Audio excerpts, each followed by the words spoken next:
to examine the progress made regarding the reorganization of the Department of State and the role that the Deputy Secretary of State for Management and Resources is in ensuring effective management of resources and operations within the department, and the role of this position relative to the Undersecretary for Foreign Assistance and the Undersecretary for Management.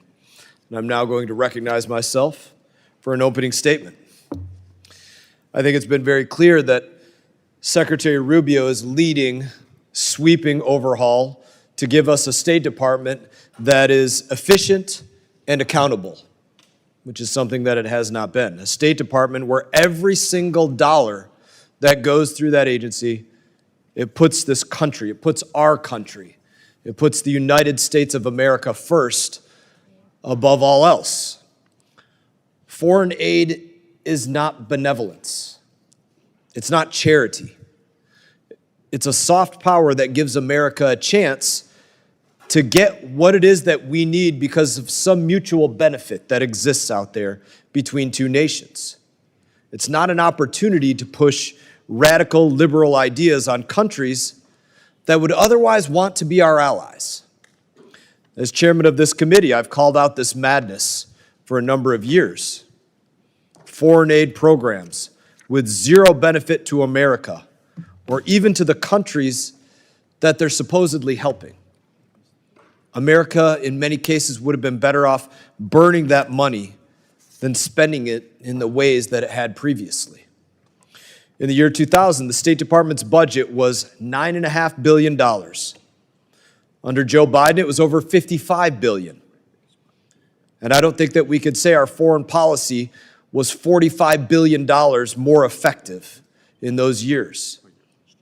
This past Friday, 1,300 State Department personnel were laid off. But guess what?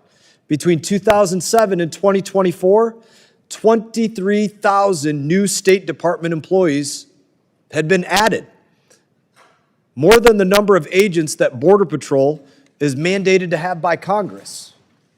That to me is an astounding number. America did not get the return that it needed on that investment. I could give you a number of examples that we looked at in the Oversight Subcommittee and on this committee over the years, but I'm going to give you just one right now. The disastrous withdrawal from Afghanistan left 13 U.S. service members dead at Abbey Gate. It left people literally hanging off the wings of military aircraft, left an overrun embassy and billions of dollars left behind, along with millions of dollars of condoms left to the Taliban. Those were real things. Many colleagues in here, they tried to defend that record. The same people who said Afghanistan was a glowing success, that withdrawal was, everything was perfect and flawless and nothing could have been done better. The same people that said that are now begging us not to fix the broken machine that let that happen. That's not diplomacy, that's delusion. They'll call President Trump's effort to eliminate 1,300 duplicative State Department roles self-sabotage and a gift to our adversaries. What they call self-sabotage, we call accountability for the real sabotage of those who led the Afghanistan withdrawal and the funding of transgender job fairs and LGBTQ musicals and DEI operas and drag show tutorials. Our State Department should not be more concerned with promoting DEI and giving handouts to foreign NGOs than defending the interests of the American people. That is changing. Under Secretary Rubio, that is changing. This isn't disarmament. It's a strategic realignment. America needs a focused and a mission-driven State Department where every dollar and every diplomat puts the United States of America first. A State Department that can answer, not only answer, but actually takes the time to ask the questions, what does America actually need from a country or a region? What do we need from them? What does that country or region actually want from the United States of America? And does what we provide get us what we need? Or does it not? Because if the State Department can't answer those questions, then it is not meeting the moment. We need a State Department that isn't afraid of removing career bureaucrats who think they're above oversight. Many of these so-called experts oversaw 2 decades of failure, from botched regime change to a rising China and wasteful foreign aid. That's not expertise, that is inertia. Congress should not be using taxpayer money to fund permanent jobs programs for globalist insiders, in my opinion. We should be funding a State Department that serves Americans. That means being able to explain why $1 should go from a person's pocket to somebody who is in another country, somebody who is not even an American. Why should that take place? They better be able to explain that. If that rattles the career bureaucrats at Foggy Bottom, then good. They need to remember who it is exactly that they work for. Secretary Rubio is not hollowing out the State Department. He is rebuilding it to win. This is about fixing a broken system. Real reform makes the State Department stronger, not weaker. Today's witness, Deputy Secretary Michael Regas, is helping lead that charge. With a background in disciplined resource management and no-nonsense approach to results, he's the right man to guide the next generation of State Department leadership. Mr. Regas, thank you for being here. The American people are counting on you to make sure that our diplomats serve one interest and one interest only: the United States of America. In that, I'm now going to recognize Ranking Member Meeks from New York for his opening statement. Thank you, Mr. Chairman. Deputy Secretary Regas, I appreciate you're here to explain the Secretary's reorganization plans. You know, this is a dark time for American diplomacy. President Trump continues to isolate the United States, alienate our allies, and create space for adversaries like Russia and China to fill the void. We face serious global challenges, from Russia's war in Ukraine and instability in the Middle East to great power competition with China. America's diplomats and development experts are our first line of defense. If we are serious about leading globally, we need a capable, strategic, and fully staffed diplomatic corps. Instead, Mr. Secretary, you and Secretary Rubio are gutting the very institutions we rely on to confront these threats. Just days ago, you fired more than 1,300 State Department employees. Secretary Rubio claims it was to put America first. But the people you dismissed, career public servants, many with decades of experience, working hard just as our folks in the military, believing in America, one soft power, one hard defense, but all patriots of the United States, who have all put America first each and every day. They've served in war zones like Afghanistan and Iraq, responded to genocide in Burma, and helping bring Americans home during the COVID crises. Let's be clear. You've created the largest brain drain in the State Department's modern history, occurring as China and others expand their global footprint while we shrink ours. And you're doing it without a plan, proper consultation, or transparency. When this committee asked for a rationale behind the state's 15% staffing cut, no one could answer. Like so many of our oversight questions to your department, we're still waiting. Your budget officials fell back on talking points about how the State Department's budget has doubled since 2000, ignoring inflation, the wars in Afghanistan and Iraq, and the department's expanded mission, including implementing programs like PEPFAR, which has saved over 25 million lives and helped slow the spread of HIV and AIDS worldwide, even here at home. Meanwhile, the Defense Department's budget has almost tripled in that same 25-year time frame. Both our soldiers are heroes, and our members of the State Department are heroes, working for America every day. Yes, state's budget has grown to meet new challenges, but staffing hasn't kept pace.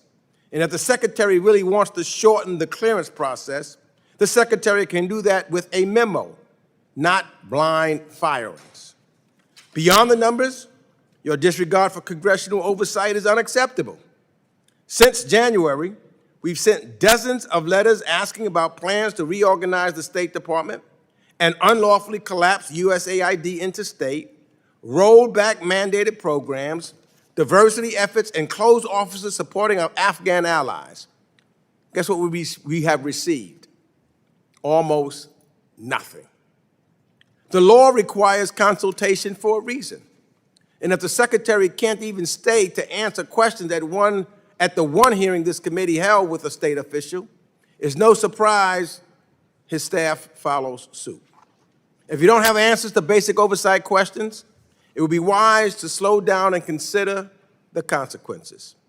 The Secretary claimed this reorganization was a product of consultation with the workforce. That's false. Your colleague, Andrew Vperk, admitted it was designed by fewer than 10 people.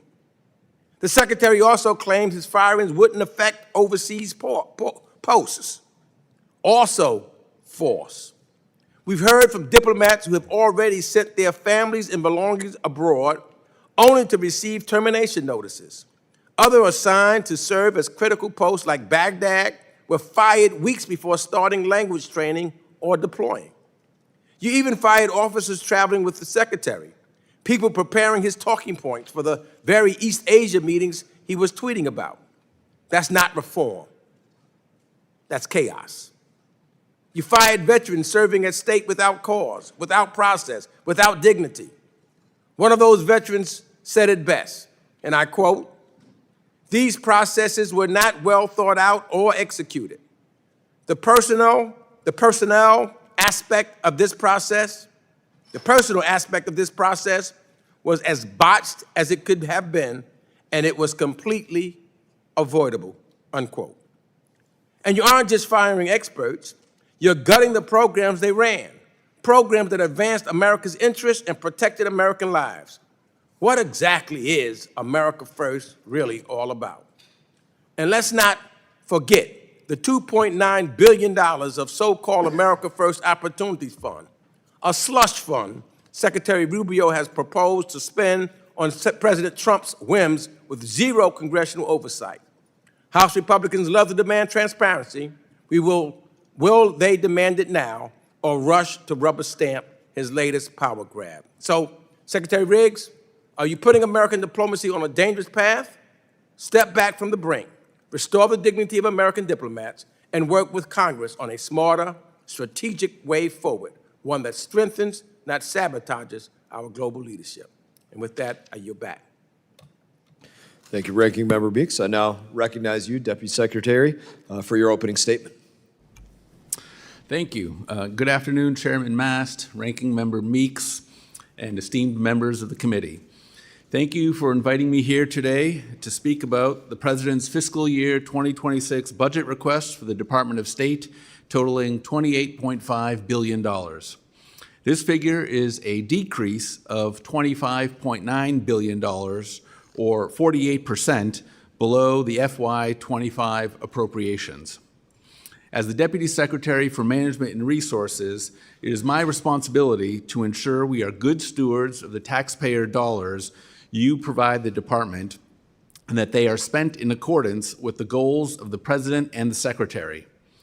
Our budget reflects Secretary Rubio's department-wide reorganization and the important work we are doing to make the State Department a more efficient and effective organization, better able to advance the core interests of the American people and accountable to the American taxpayers. As Secretary Rubio has stated, we must reform and streamline the State Department so that it becomes an effective instrument of American foreign policy. When the Secretary announced the department's reorganization plan on April 22nd, the department had over 1,500 office units in the United States alone. This is for an organization that implements foreign policy. Any foreign policy decision, statement, or action at the State Department must pass through more than a dozen or more separate offices for review and clearance before it even reaches a senior State Department official to approve a course of action. This time-consuming and bureaucratic process is no way to run a department in the modern age, where we must move at the speed of relevance. The reorganization will merge, eliminate, consolidate, or streamline nearly 45% of the department's domestic offices. Moving forward, every bureau and office will have a clear mission and purpose. We want to empower our ambassadors and diplomats in the field and our regional bureaus in Washington to push forward the President's America First foreign policy agenda and deliver results for the American people. For too long, single-issue offices have mushroomed in number and influence, often distorting our foreign policy objectives to serve their specific interests, slowing down the department's ability to function. This reorganization includes a new approach to foreign assistance. As of July 1st, USAID no longer implements foreign assistance. Secretary Rubio has ushered in a new era where the State Department takes the lead and utilizes foreign assistance as a core tool of strategic investment and engagement for the United States. The State Department will now directly administer foreign assistance and other functions and programs that align with the administration's policy priorities, as those are being transitioned to the State Department as well. This integration will better align our foreign aid with our foreign policy objectives and will ensure that every taxpayer dollar spent is justified by its benefit to American national interests. Too often, we have funneled billions of dollars in assistance projects that host governments did not even want and that led to no tangible benefit to the American people. Too often, we've tried to impose divisive ideologies on other countries, which have pushed away potential allies and partners into the hands of China, Russia, and others. Too often, we have failed to leverage our generosity and good relations to bring home real achievements for the American people, the same American people who have bankrolled these programs for decades, which have not provided tangible benefits to their own communities. As the Secretary noted, the countries that benefit most from our generosity often fail to reciprocate that support. For example, sub-Saharan African nations voted with the United States only 29% of the time on essential UN resolutions in 2023, despite receiving billions in assistance paid for by the American people. Going forward, the United States will remain the largest foreign aid donor in the world by a wide margin. China and Russia do not deliver the kind of life-saving assistance that the American people have provided for decades, and there is no sign this will change. But our focus will be on trade, not aid, and we will always advance the interests of the United States. We will put the United States and the American people first in all aspects of our foreign policy, and we will continue to build and cultivate positive, constructive relationships with the governments and people of the world.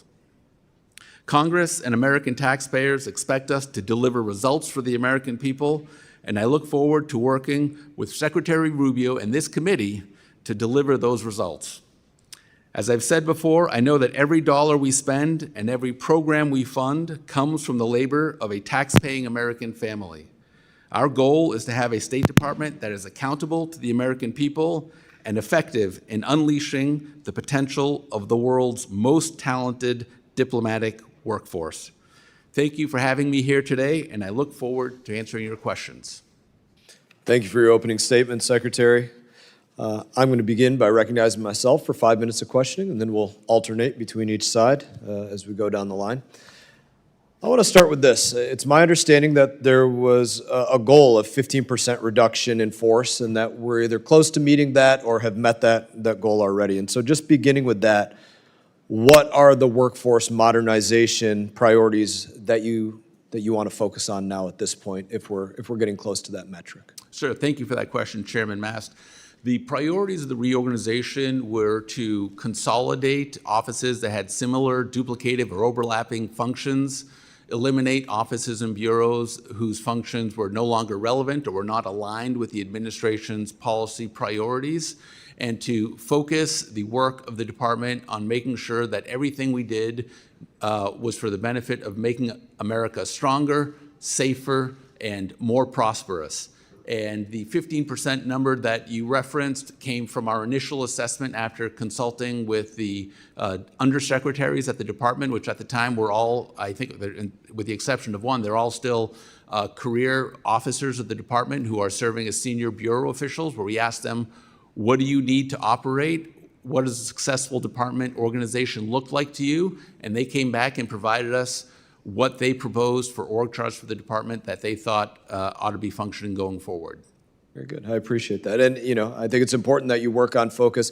You mentioned in your comments just right now, sub-Saharan Africa, and I think I could put a fine point on something you were saying. You were saying, a lot of these sub-Saharan African countries were not supporting the United States of America despite the support they were getting from us. A fine point I would put on that, these were some of the biggest recipients of PEPFAR, and they were giving the United States of America the least amount of support. I think that's a fine point to put on. And if our diplomats aren't paying attention to that, then again, they're not meeting the moment. They're just being delusional about what is supposed to be a soft power and is not really being effective as a soft power. I want to switch gears to something else, and I want to talk about both your role and the other deputy role. We have 2 deputy secretaries at the Department of State. It's a unique structure. And it brings me to a question about chain of command, and I've kind of thought about it in my mind when one of my kids asks me something, and they don't like the answer, and then they go to my wife and ask her the same thing, hoping for a different answer, and I worry sometimes that can take place within the department. So in us looking for effective ways to consolidate financial management, I'm of the mind that we should consider a chief financial officer for the State Department, and I'd like to know your opinions about that, giving them full statutory authority and everything that they would need in that role, 1 deputy, 1 chief financial officer. I'd love to know your opinions about that as a structure. Thank you for that question, Mr. Chairman.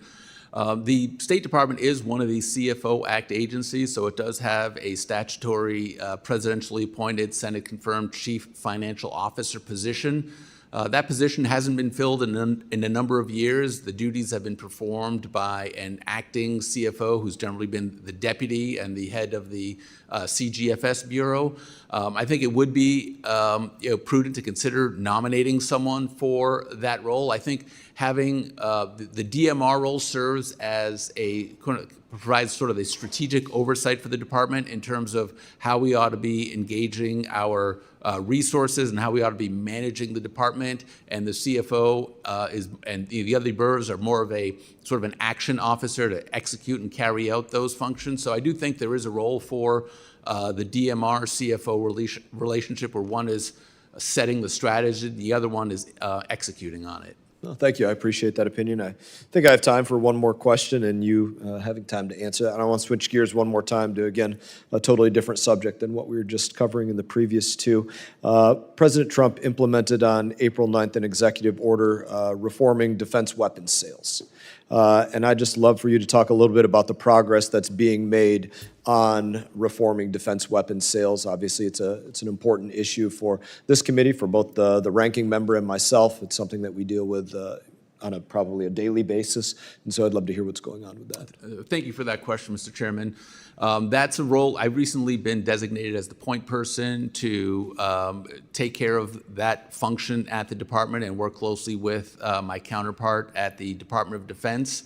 I understand that process just takes too long, both the foreign direct military sales and the commercial sales, and that's something I'm definitely going to be looking into and working with my counterparts at State, at Defense, to find opportunities to streamline that process and make it more effective. I think the President's push to have our NATO friends and allies contribute 5% of their GDP to NATO defense spending is going to be a big impetus to streamlining this process as well. Thank you. My time has expired. I'm now going to recognize Ranking Member Meeks for his 5 minutes of question. Thank you, Mr. Secretary. Let me just ask you a quick question. What do you think of the people that work for the State Department, the women and men? Are they good Americans? Absolutely, sir. This is the 3rd presidential administration I've served in, and each time I've had the privilege of working with some of the most talented and dedicated patriots who want to serve this country. It's never easy to downsize an organization or eliminate offices or bureaus, but we had to put the mission first. And they make sacrifices for this country, right? Sure, I think everyone. They are, they don't carry weapons, but like the men and women of our military, they love this country. They come from the Democrats, they're Republicans, they come from all parts, and they basically took this job making great sacrifices even with their families. Is that not correct? Yes, it is, sir. And so these are individuals who, and I know when Secretary Rubio was Senator Rubio, we had, conversation. He would always, talk about them in a manner of them doing their job and dedicated to do their jobs. Not that they were not meeting the moment. They were meeting the moment. They were doing what was needed. Would you agree with that? Certainly. Okay. So now, let me ask this. Because when Secretary Rubio was here, he said, well, he was in Malaysia, I believe, that he was proud of the department's reorganization. On how it was conducted, he said, quote, I would argue probably in the most deliberative way of anyone that's done one. Now, to me, that's a bold statement, and so I would hope that you have some things. So let me just ask you, yes or no, did you develop a detailed national security strategy to define what objectives the reorganization should achieve? Well, thank you. So my understanding is the national security strategy is developed by the National Security Council. And So but you didn't do anything at the state, because the State Department does a number of things that puts our national defense. They help us with that strategy. So at the State Department, was there anything any strategy that defined what the objectives of the reorganization should achieve, so that we know we're moving forward? Did you do that? Yeah, I mean, the secretary articulated that on his first day on the job. Well, then, if you did, then it should be something in writing. Can you get us something to this committee to provide, to show us what the national security strategy was? Sure, I think the secretary provided extreme clarity on that when he said No, I want to everything- see the document that you utilize. So Sure. if you have one, please submit that to the committee. The committees have oversight responsibility. I would love to see what the strategic strategy was and how you did these firings. Did you conduct a written analysis looking at the costs and the benefits of your proposed changes? Sir, I can tell you the thoughtful It's analysis yes or no. that Was there an analysis done? Certainly, I mean, the individuals So do you have who the analysis, provided- sir? who provided us their input, it was Do based you on have their an years of analysis? experience. Do you have an analysis so that we can know what was that analysis looking at the cost and the benefits of the proposed changes? If anybody's doing any work and you're doing something that's really comprehensive, there's an analysis done. You're going to do this. This is the cost. This is why we're doing it. Do you have that in writing, sir? I don't know if we have it in writing, but I certainly know that analysis was done on. If you have it, it should be in writing, and I would love to see a copy of it so that we can have it. If there's if not, then I don't know. Let me say, did you conduct a staff survey of the civil service, foreign service, and local nationals who work with us overseas in our embassies? We did have a portal where we received 650 comments from employees at the Department of State, and every single one of those comments were reviewed and considered, and in fact, some of those comments resulted in changes to the Was those comments in reorganization plan. writing? Yes. Okay, could you supply that to the committee also, please? I don't see why not, sure. Now, in my opening statement, I said that one of your colleagues boasted in a briefing, this is what I was, to the committee, that the reorganization was developed actually not by talking to everybody, but by fewer than 10 people. That's what he said to us. Fewer than 10 people. Not going around and talking to everyone in that regards. Is that correct? Was his statement correct? Well, I think there are, 6 undersecretaries? So if you count to the 6 people who are the most senior and most responsible for the various, organizational families at the department, that would be a minimum. And if you add 4 more people to that, I'm not sure how all of the bureaus, you tasked the 6 undersecretaries. Out of time. I just want to submit this for the record, Mr. Chairman. I have a State Department document of frequently asked questions from May that I'd like to enter to the record. It says, quote, the present assignment of foreign service employees is not a factor for refs. So ordered. That I yield back. Chair now recognizes Representative from New Jersey, Mr. Smith. Thank you very much, Mr. Chairman. Thank you for convening this hearing, and Secretary Riggs, thank you for your testimony and your leadership. A couple of questions. You know, Marco Rubio, Secretary Rubio, gave a very interesting turn of a phrase when he said global spanning NGOs are part of an industrial complex at taxpayers' expense. I thought that was, you know, no matter what the organization is, you got to make sure that the groups that we fund, the taxpayers subsidize, are doing the job and they're doing it efficiently, effectively, and inside the parameters of what the mandates are. So I thought his comment, which I read on the State Department's website, was excellent. Let me ask you a question. You know, you talked about in your testimony about the 1,500 office units in the U.S. For an organization that implements foreign policy. And I'm not sure totally what that means, but I know when I wrote a law back in the year 2004 on microcredit lending, we were trying to help the poorest of the poor, those making less than $1 a day, and we had a great bill, totally bipartisan with my colleagues, and all of a sudden, K Street weighed in and they wanted their cut. And I was outraged by it. And we ended up, when we got it over to the Senate, we lost. They had to get their piece of it at the expense, in my humble opinion, of the poorest of the poor. And I'm not sure if that's what you're talking about, but, you know, are these people, you know, maybe they mean well, but boy, some of the NGO leaders get unbelievably large salaries, 3 and 4 times what any member of Congress might make. And I wonder about that kind of subsidization for them. So maybe you want to speak to that. And as part of modernizing the department, what steps are being taken to monitor U.S. foreign assistance to avoid waste, fraud, and abuse? If you could speak to that as well.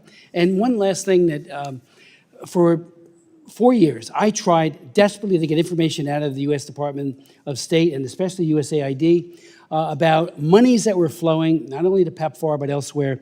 What are we doing? Who are we subsidizing? How much are they getting?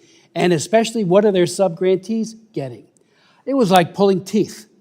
I would get these spreadsheets that weren't worth the paper they're printed on. Then I would also ask, as part of the data requests, what are they doing with it? Okay, you just gave $3 million to a sub-grantee. What are they doing with it? Crickets. Could not get it. So I thank you that you're trying, and I thank Secretary Rubio, to really get to some transparency, and we will get to it, because I couldn't get it. I met with Samantha Power, went over and met with her in her office, and very nice person, but I wouldn't get the information. How do you do oversight? And our subcommittee was tasked with that oversight, and we couldn't get it. I have paper trails of all this stuff that doesn't mean anything, frankly, because I don't know what that means. It's like saying, here's the scores of yesterday's game, 8-4.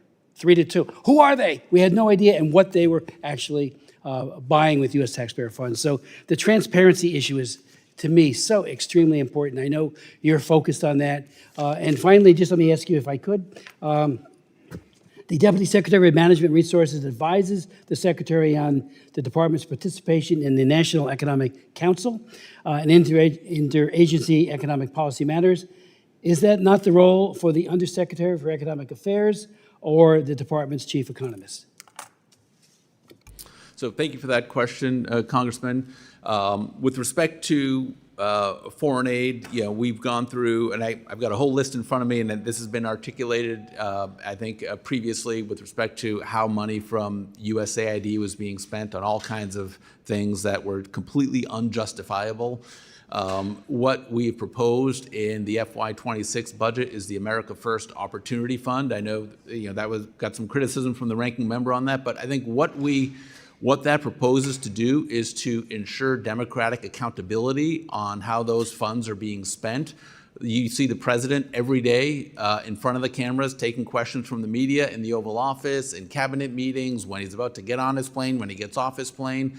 He's completely accessible. The secretary is as well. And if anyone wants to ask a question about how foreign assistance money is being spent or how dollars from that fund are being spent to advance America's interests, they have an opportunity every single day to do that. By contrast, how these funds were spent at USAID, nobody knows who to ask why those monies were spent or who made the decision to spend money on, you know, $1 million for voter ID in Haiti. I mean, there's page after page here I have of examples like that. With respect to your question on the role of the Deputy Secretary for Management and Resources, This position provides sort of strategic oversight of the management and resources of how the department conducts its affairs, with oversight, primarily of the M Bureau and of the F Bureau, but really department-wide. These other bureaus and officers are the action officers for those, taking care that that strategy is effectively delivered down the chain of command in what they do every day. Chair now recognizes Representative Sherman. Thank you. Mr. Chair, I'd like to deal with a couple of your comments. You point out that 13 brave American soldiers died in Afghanistan under the Biden administration. I'll point out 65 died under the first Trump administration. And Trump could have signed the unconditional surrender that he signed in 2020 in 2017. Instead, he kept us there, accomplished nothing for our country, provided billions of dollars in weapons to Afghanistan with no plan to recapture them, and most importantly, freed 5,000 bloodthirsty terrorists, and then blames Biden when he leaves him with an Afghanistan that has thousands of American soldiers and 5,000 recently released bloodthirsty terrorists, that the bloodthirsty terrorists try to kill the Americans. But what also concerns me, I represent the Pacific Palisades. Trump came to our district and said, my constituents should sleep outdoors with no aid until our governor changes his policy. And I thought that was the most outrageous thing I'd heard, until I hear that people in Africa should die of AIDS until their government changes how they vote in the United Nations. We just had a big brouhaha on the floor where they couldn't pass a rule. Huge deal here in Congress. And it was about the Epstein files. Mr. Secretary, would it harm American foreign policy if we release the Epstein files, assuming, of course, we redact the names of the victims? Sir, I have no idea. So you have no reason to think that it would harm our foreign policy. Carrie Lake was here talking about our broadcasting, and I pointed out that some 354 million people listen every week, or did until you shut it down. And she said, and I'll quote, "Those are government numbers, and I don't trust those numbers." Can we trust the listenership numbers issued by the State Department?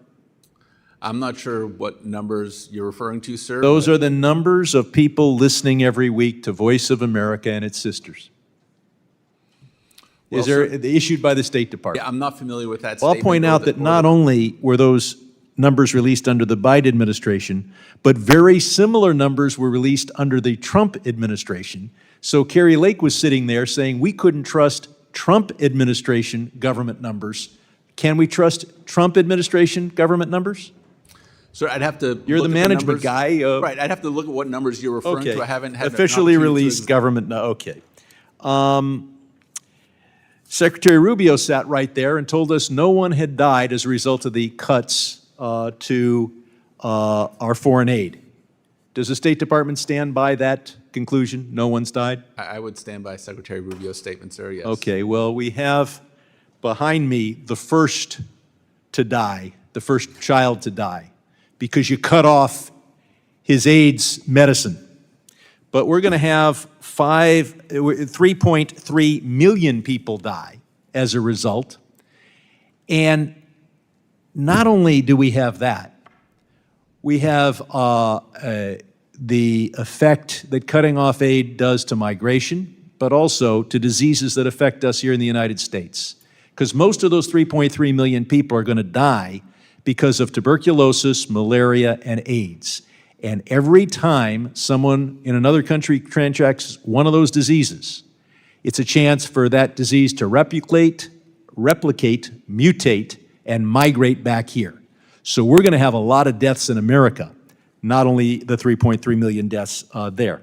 Now, you recently, I think it was today, that 500 metric tons of emergency food reached its expiration date, and it's set to be burned. Was there a reason why food that was acquired even before the beginning of this administration now has to be burned because you didn't send it to starving people in Sudan and elsewhere? Sir, I'm not familiar with that particular story, but My understanding is it is the policy of the government to not distribute expired food or medicine. Isn't it a huge management catastrophe to have food sit there in the warehouse for 5 and 6 months waiting for its expiration date and never ship it overseas to starving people? Isn't that a huge management problem? I'd have to look at what the issue is. Obviously, I don't know how long that food was there or when it was due to expire. Before Trump got there, and now you're going to burn it. It's hard to say that that's good management. I'll yield back. Gentleman yields back. Now recognize Representative Barr.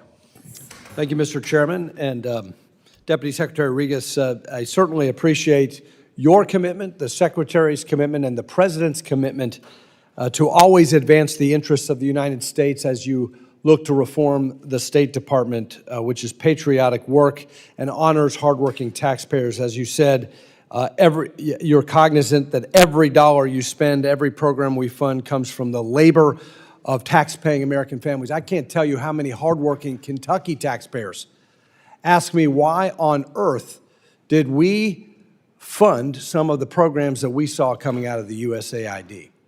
And it's not just waste, it's that these expenditures in many cases were counterproductive. They were outlays that were directly at odds with American interests.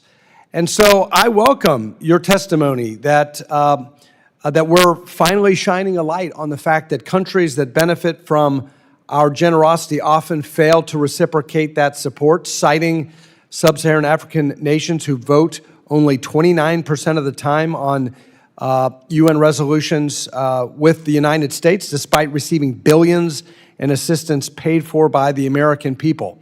Now, you've heard the criticism of these reforms, so I want to give you an opportunity to respond to the following that we all hear.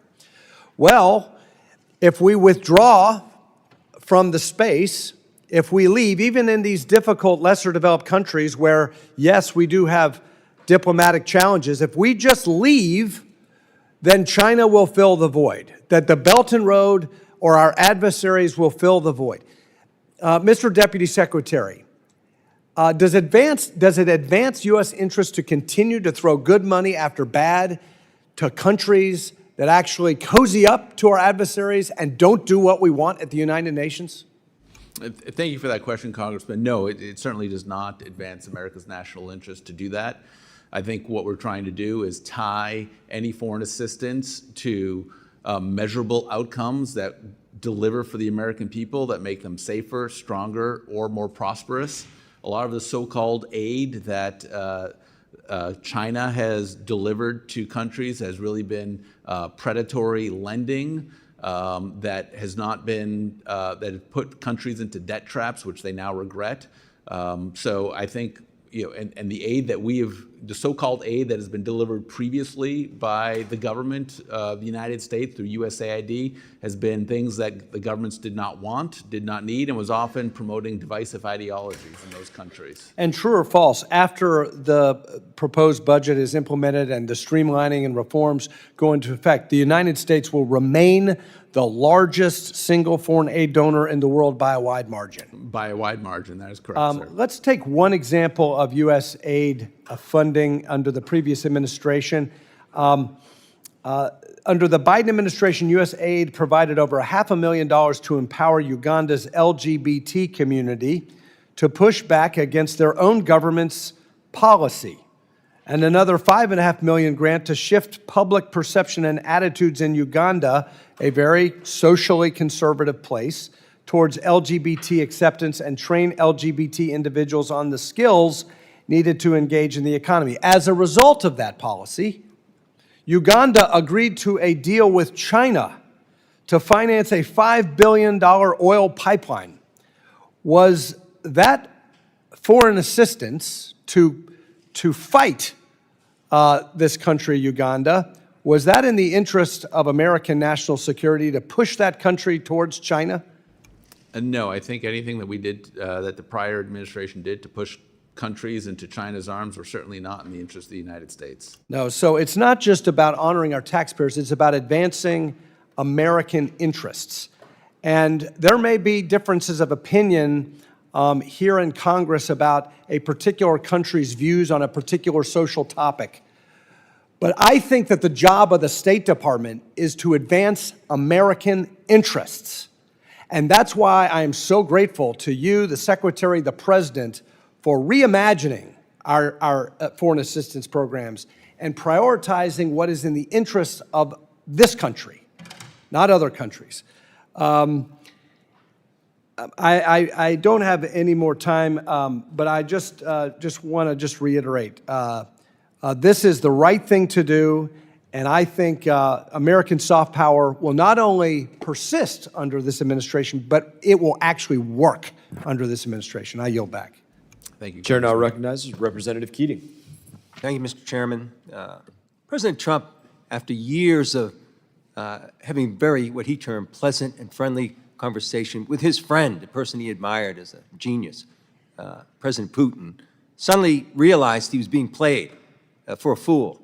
And he, indeed, his words, realizes that Putin was giving him a whole lot of bullshit during that time, and that Russia was continuing to bomb innocent civilians, women and children, in the process, and he changed his policy in that regard. And so I want to ask you this question. Why did you fire the entire team investigating war crimes committed by Russia in Ukraine? Why were those people fired? Sir, I believe that office was consolidated, and the work of that office, it will be conducted by the Regional Bureau and by the staff at posts overseas. Now, all of this is fine. People are let go from there that we're assisting. I worked with the prosecutor from Ukraine as they were training their own people to deal with these. Here's the kind of crimes they've been committing.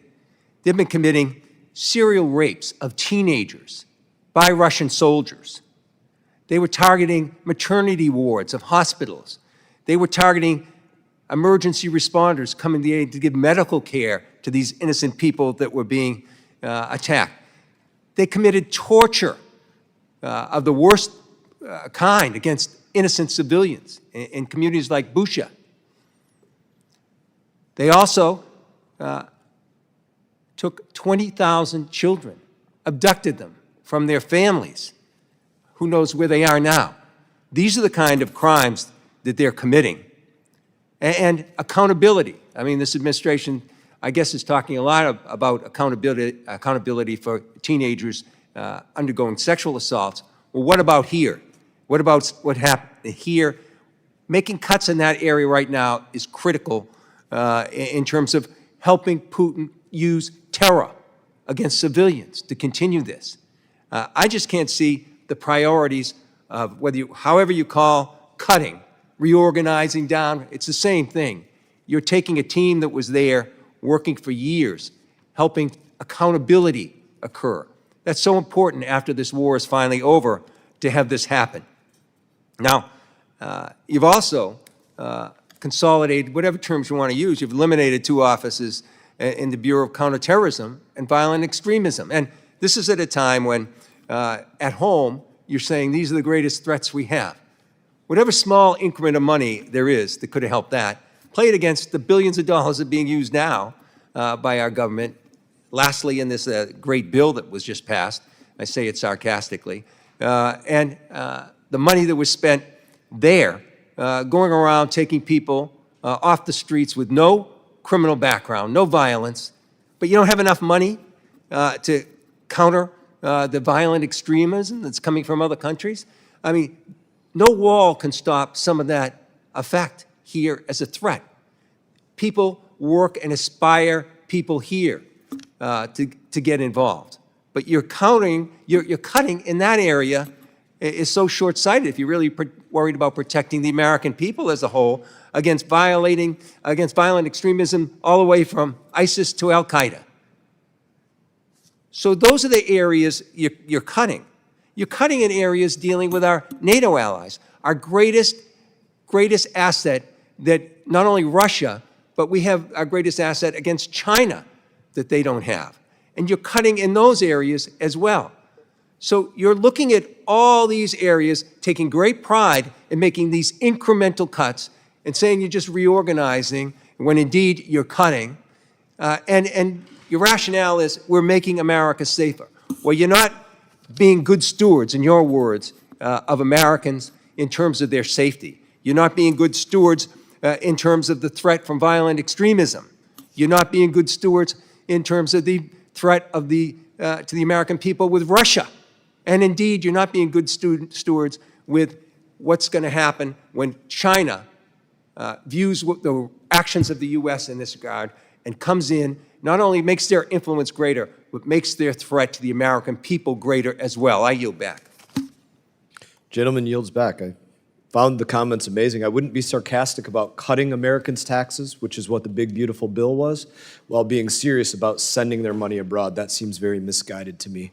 I now recognize Representative Kim. Mr. Chair, since you said that, I wouldn't be so cavalier about putting $5 trillion of debt to pay for that for our This is a children and government that grandchildren. spends way too much money, and I thank the Secretary for working to take care of that, especially with dollars being sent abroad to other places, foreign countries, foreign NGOs, foreign terrorist organizations. But if you want to be sarcastic about cutting the taxes of Americans to do those things, that to me seems cavalier.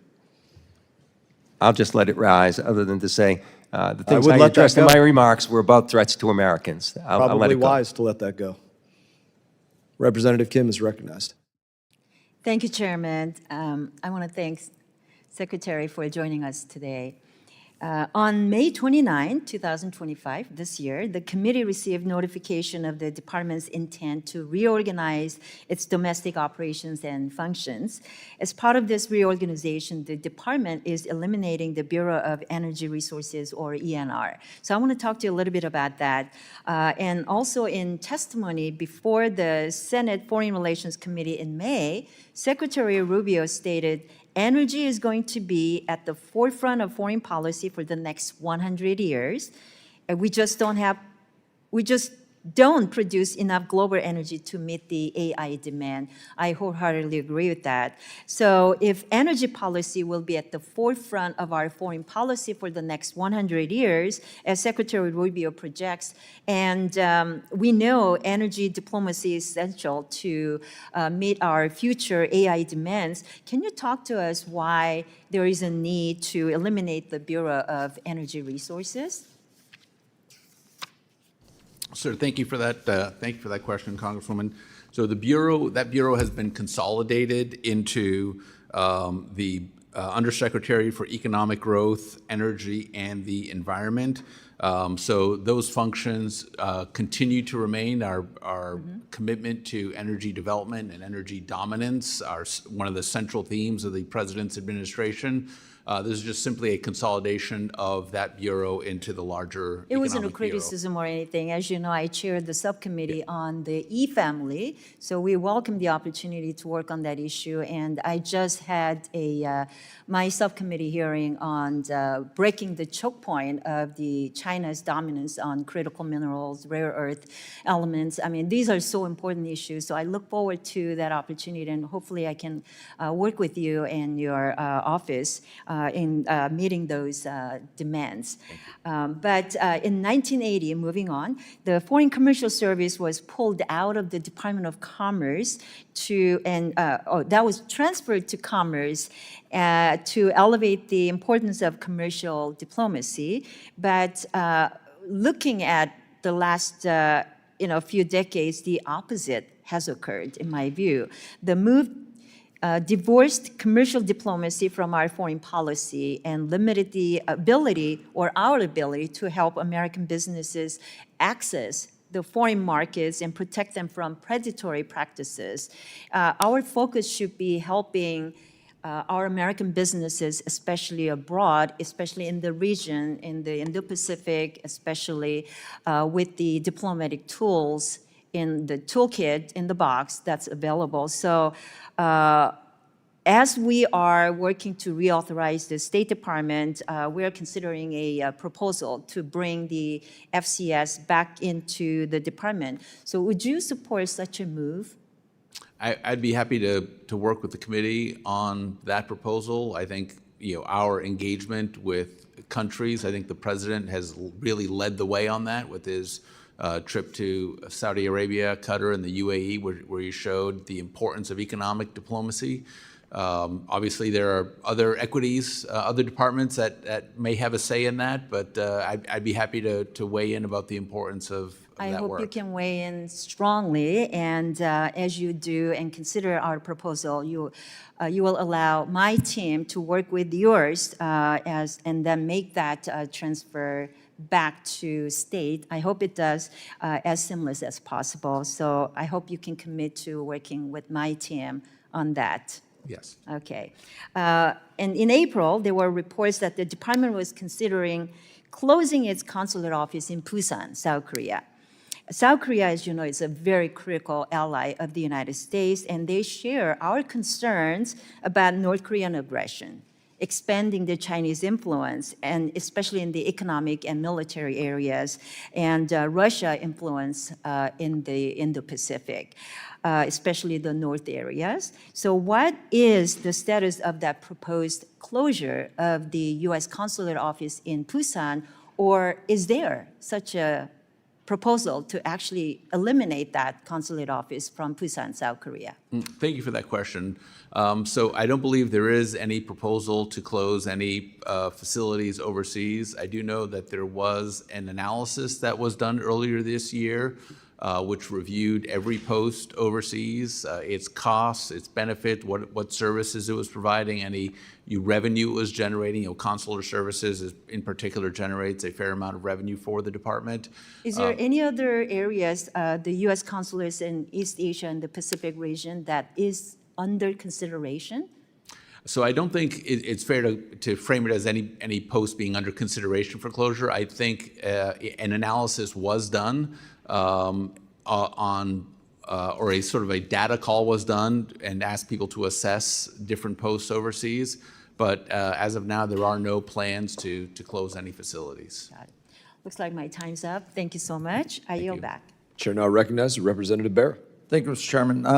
I'd like to ask unanimous consent to enter into the record the Atlantic article from yesterday that Mr. Chairman was referring to. So ordered. In that article, and we'll make sure you get a copy, Secretary Riggs, it talks about 500 tons of emergency aid, high-energy biscuits that are going to get incinerated. Now, I come from the private sector. We spent $800,000 on shipping that aid over, and it was stored in warehouses in the Middle East. We're going to spend another $130,000 to incinerate those biscuits that have been sitting there. That, to me, does not seem like a good financial investment, since those were already sunk costs. We should have gotten that food to save lives of kids. We've not met before. I don't know you, so I'll take you as an honest public servant. I appreciate that you describe the folks that work for the State Department, for USAID, as talented and patriotic Americans. They are talented and patriotic Americans. I've traveled across this world, gone into refugee camps, gone into conflict zones in Africa and in Asia and elsewhere, and you see these men and women, these diplomats, these civil servants out there doing their work every day, and I think it's reprehensible how they've been treated. Again, I'm not arguing if you want to do a reorganization, if you want to go through section by section, program by program, but how these folks have been treated in terms of being laid off one day, saying, hey, come back the next day, being laid off the next day, you're going to lose a ton of talent, these folks that are at the peak of their career. And when we try to rebuild these organizations, even if they're streamlined and elsewhere, these folks are not coming back because of how poorly they've been treated. And that is extremely unfortunate. And to folks that are watching out there, I am sorry that you were treated that way. You guys are, as the Secretary said, talented and patriotic Americans. I appreciate that this country has changed now. I'm a doctor by training. Part of what led me into public service was growing up in the 70s and 80s and seeing what we did when we saw commercials of babies in Africa starving to death, swollen bellies, flies on their eyes. We didn't just sit around. We're a faith-based country. I appreciate the chairman has us recite the Pledge of Allegiance, one nation under God. This is not what a faith-based country does. I talk to faith-based aid organizations all the time. We're a benevolent country of abundance. Our values are saying those folks that are dying out there, even if their governments don't agree with us, even if their governments don't vote for us, we don't want to see kids die. Is that who we are? Are we going to change who we are as a country? That isn't what I believe that I believe in. I think this is a great nation, the United States of America. I think we're a nation that has been blessed. And I think we have a responsibility to lead the rest of the world based on our values. I understand, I've heard my colleagues on the other side, and in your opening testimony, you said, well, this is no longer about being out there benevolent and saving lives. This is about trade, not aid. I hope that's not who we become as a country. I hope we are not now saying, okay, well, we'll go out and save those kids' lives, but you know what? Here's what you got to do in return for that. Again, that's not the America that I believe in. We designed a system that both supported American farmers, supported our economy, saved lives, put food out there, put medicines out there. Mr. Sherman's correct. Millions of people are going to die around the world because we're not there, because of the vacuum. Secretary, do you know what percentage of our budget goes, the United States budget goes to foreign aid? Is it more or less than 5%? Oh, it's certainly less than 5%. Is it less than 2%? So, yeah, I believe it's less than 1% of the total foreign budget. I think It is less than 1% of our budget. So if we spend less than 1% of our budget, but we actually do good work around the world, we save lives. I've been to refugee camps where I see that American flag and it says, from the people of the United States. I've gone into villages post the Ebola crisis where they greet us and they're cheering us and they're saying, thank you to the people of the United States. You saved our lives. That is what we do. That is what this is about. That is who we were blessed to be as the United States of America. I don't want to be China. I don't want to be Russia. The way they operate is purely transactional, and they don't do it for the betterment of the world. The world that we've created post-World War II, the United States of America, we damn well better be proud of it, and I am extremely disappointed that what is happening under this administration is going to leave us weaker and less benevolent and more transactional. And with that, Mr. Chairman, I yield back. Thank you, Mr. Bear. I think you speak, true to your heart. We've traveled together, we've been together. I think it's always an important thing as we look at the budget, and I think we can all acknowledge it's less than 1%, but it's still a borrowed 1% that we are dealing with. It's a 1% that we have to go out there and ask somebody else for money for. And just reflecting personally, most of us don't go out there and ask our local banks for a loan so that we can give that loan away. And it's something that we have to wrestle with as Americans as we deal with our budget. And I appreciate your thoughts on the issue. I'll just make one comment. I completely agree with your comments, Congressman. The life-saving humanitarian assistance has been exempted from the Secretary's Foreign Assistance Review, so that aid would continue to flow. I think we're looking at all of these other examples that are not this life-saving kind of humanitarian assistance. And even to the extent that we are providing that aid, there has to be some kind of graduation strategy so that 1 year, 3 years, 5 years down the road, these countries are able to assume that obligation themselves for their populations. But don't incinerate food aid that is out there, like the aid that is in warehouses, et cetera. Deliver that aid to folks before it spoils. Yeah, it's going to cost a little bit to sign those contracts and so forth, but let's not,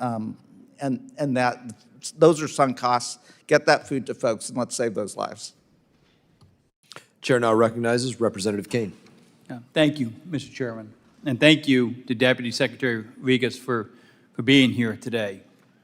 As we evaluate the work that's being done at the U.S. State Department, it's vital that America's global health programs continue to prioritize American innovation.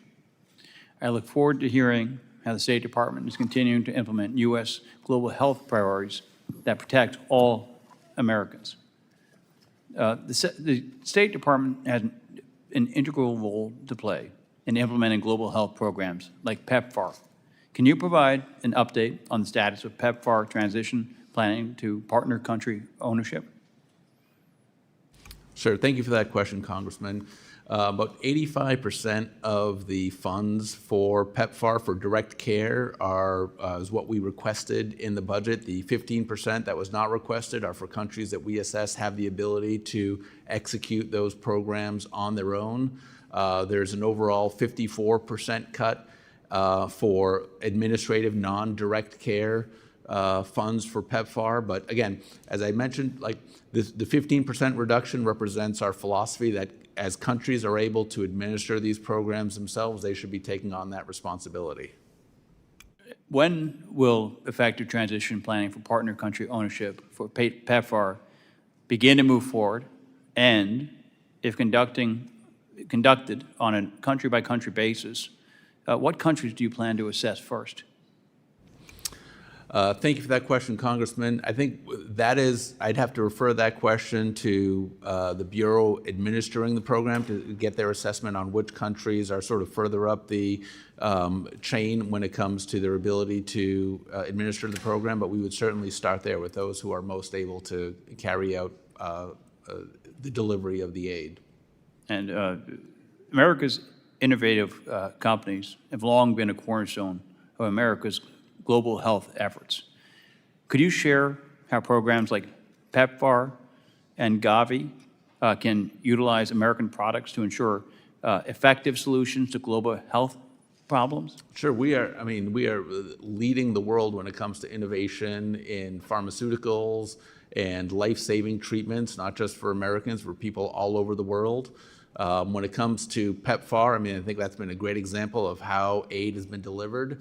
But the second letter in PEPFAR, the E, stands for emergency. And this was an emergency program implemented over 20 years ago. And I think we need to ask ourselves, how long can a program be an emergency, and when can we sort of move to a graduation strategy where countries can begin to take this responsibility on themselves and to move into a more normal kind of environment. Thank you. I yield back. Thank you. Gentleman yields back. Chair now recognizes Representative Olszewski. Thank you, Mr. Chairman, and I want to thank you, Deputy Secretary Regas, for your time and for your service. I did hear in your confirmation hearing that your father spent over 25 years as a public school teacher. That's right. Please thank him for his service as a former public school teacher myself. Oh, thank you, I will. Colleagues, as we know, the administration claimed to shut down USAID, and while we can sit here and debate whether or not the process was legal, we can debate whether it was warranted, what we don't want to do is debate facts. And so a few weeks ago, Secretary Rubio wrote a eulogy of sorts for USAID. Unfortunately, it was a lie-filled mess. So I wanted to ask you, Mr. Regas, as the Chief Operating Officer of the State Department, I want to get your feedback on a few of the statements in that document. The first claim from Secretary Rubio was that, quote, USAID had a near infinite taxpayer budget. Is that a statement that you agree with and support? I think when you look at the spending that was taken, that the USAID department undertook, it's hard to justify how a lot of those dollars were spent unless people felt that there were no more important uses for those dollars than some of the, frankly, very wasteful spending that was done. Okay, and I think as a member of this committee, I'd be more than welcome the opportunity to talk about how we could best spend those resources. But for me, it's just interesting that he would say that, considering back in 2017, he said, quote, foreign aid as a part of the overall budget. I know this just came up with the ranking member, is less than 1% of the total amount. I think you guys just talked about that and agreed. And anyone who tells you that we can slash foreign aid and it will bring us to balance is lying to you. So just, it might be a small number, we might disagree on how it's spent, but it certainly doesn't sound like near infinite to me. A second claim that Secretary Rubio made was that, quote, USAID marketed its programs as charity rather than instruments of American foreign policy intended to advance our national interests. Is that something you would support in terms of a statement about USAID? I think if you look at sort of the mindset that, how else could you describe the mindset that would inform some of the spending that was done that was not life-saving humanitarian aid, but was kind of all of this social engineering spending that was not advancing American interests, and even the host countries themselves were not asking for it. Someone described it to me as sort of a reverse robbery where we hold a gun to their head and tell them to take our money. That's not a way to sort of conduct foreign foreign assistance, I don't think. Okay, I appreciate that. Again, contradicting himself, Secretary Rubio's past remarks was that foreign aid is not charity and it is, quote, critical to our national security, not a one-off statement. He's also said that if we give foreign aid because it is a, quote, cost-effective way to further our national interests. And I just want to share, in light of the deep cuts that's being proposed, I don't think there's a way to continue advancing those national interests, again, even if we disagree about any specific program. Another claim from Secretary Rubio was that, quote, USAID had little to show since the end of the Cold War. Is that a statement that you would agree with in terms of his assertions? I think I would. I mean, I'd like to know what American national interest that made America safer, stronger, or more prosperous could be tied to spending that was done by USAID. Okay. Well, again, I appreciate your response, but that claim is news to me. And Mr. Chairman, I'd like to introduce for the record an article and a study from Lancet that shows from 2011, which was after the Cold War, until 2021, USAID supported efforts to have helped prevent more than 91 million deaths, including 30 million deaths among children. In 2000, more than 1 in 4 people lived in extreme poverty. Today, that number is fewer than 1 in 10. And again, that's thanks in large part to USAID-led economic development programs. So I would argue that's not little to show, that's actually quite a bit. Yeah, So no, thank you, sir. The Secretary did exempt the humanitarian and life-saving assistance from his foreign aid review. So that kind of assistance, I think, would continue, but I think we'd want to see some kind of graduation strategy. Again, I think it just will be hard to graduate when we are absolutely gutting all of that, including those economic development programs, which has, as I understand it, very little congressional oversight. It's one big lump sum with little oversight. So as I've said countless times on this committee, I am all for reform. I'm willing to work with anyone to make sure our taxpayer dollars are used effectively. But as we think about the future of foreign assistance, we want to make sure that we're telling the truth about what's happening to the American people and being real about what the numbers represent and what that might limit us in being able to do. So again, I thank you for your time today, and Mr. Chairman, my time is up, and so I will yield back to you. Thank you. Thank you. Chair now recognizes Representative Self. Thank you, Mr. Chairman, and thank you, Secretary, for being here with us today. State Department has over 1,500 domestic offices in the United States, all for a department that, as Benjamin Franklin on the wall up there, was meant for foreign policy. Can you elaborate on your plans to merge, eliminate, consolidate these offices? So thank you for that question, Congressman. So the reorganization, which we just sort of began to execute on Friday, will eliminate 100 offices, merge another 100 or so offices, so that the key functions that we want to continue will continue under a combined office. We do have a number of, in federal buildings all over the countries, you've got folks who are processing or taking applications for passports and whatnot, but it does seem that we do have probably more offices than we need for a foreign policy department in the United States. And could you comment, and I'll leave it an open question, on your plans to downsize your workforce? How is that going to be accomplished? So what end? Yes. So what we just did, we did the most complicated reduction in force that the federal government has ever seen, and we did that in consultation with the Office of Personnel Management. I believe we had over 173 competitive areas. And what a competitive area is an office that performs a function. And what we were able to do is, when you're combining two offices, it is personnel agnostic. So individuals who lost their jobs there was no individual who was targeted. We asked the undersecretaries to say, what are the functions that you need to carry out this, the mission here, and what positions do you need to do that? And once those positions are identified, you then take all the employees who are in that competitive area and you basically compete them against one another based on their seniority, their tenure, their skills, and those with the highest ranking scores are the ones who are retained, and those with the lowest ranking scores are the ones that do not make the, once you reach the complement or whatever it is, 50 people that you need in office or 20, the top 20 remain and the remainder do not. So even though there were, certainly people who were qualified and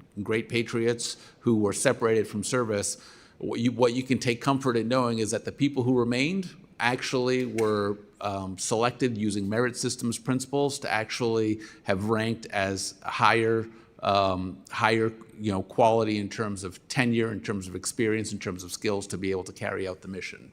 So I think I just heard the description of a meritocracy. Yes. Along those lines, though, budget and planning actually coordinates with the Office of U.S. Foreign Assistance Resources in developing policy plans, programs to achieve our goals.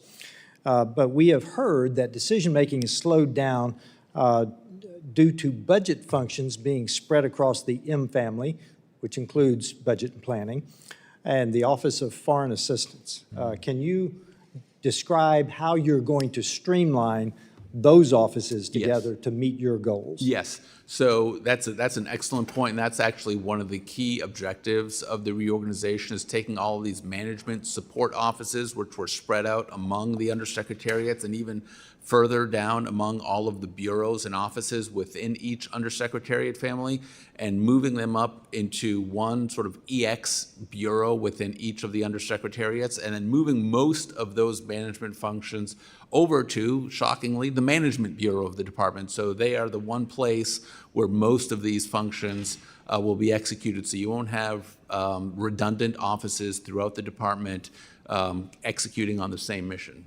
Very good. And in the last minute that I have, can you talk about examples of feedback you got from the workforce during your drawdown planning? Yes, thank you. We got over 650 comments from the workforce, and these were really very thoughtful comments, which showed the experience that the workforce had, both among the Foreign Service and the Civil Service, and the care that they took and the thought that they put into how things ought to work based on their experience, describing pain points that they had in their work, how it was difficult to execute on the mission, where they thought we could improve.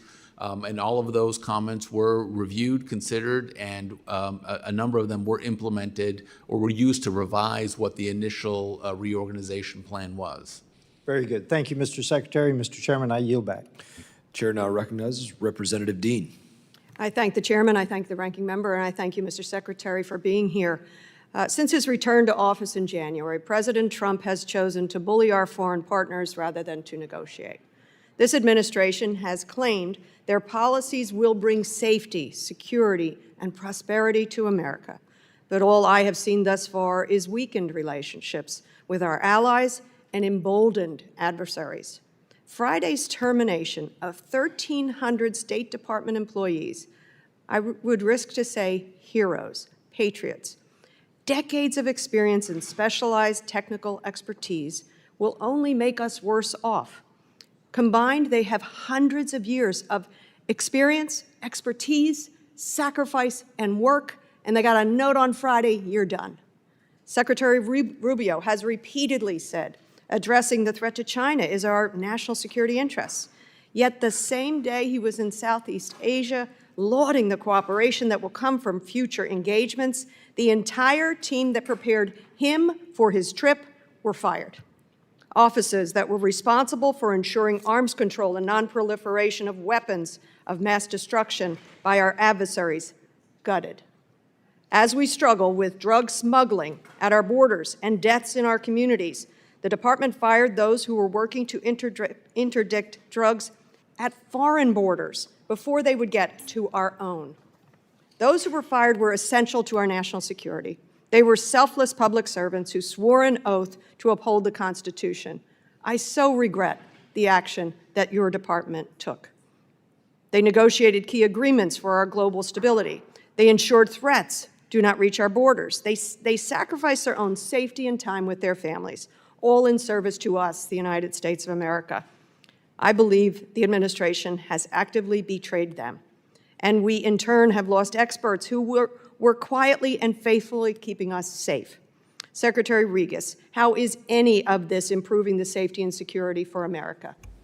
Thank you for the question, Congressman.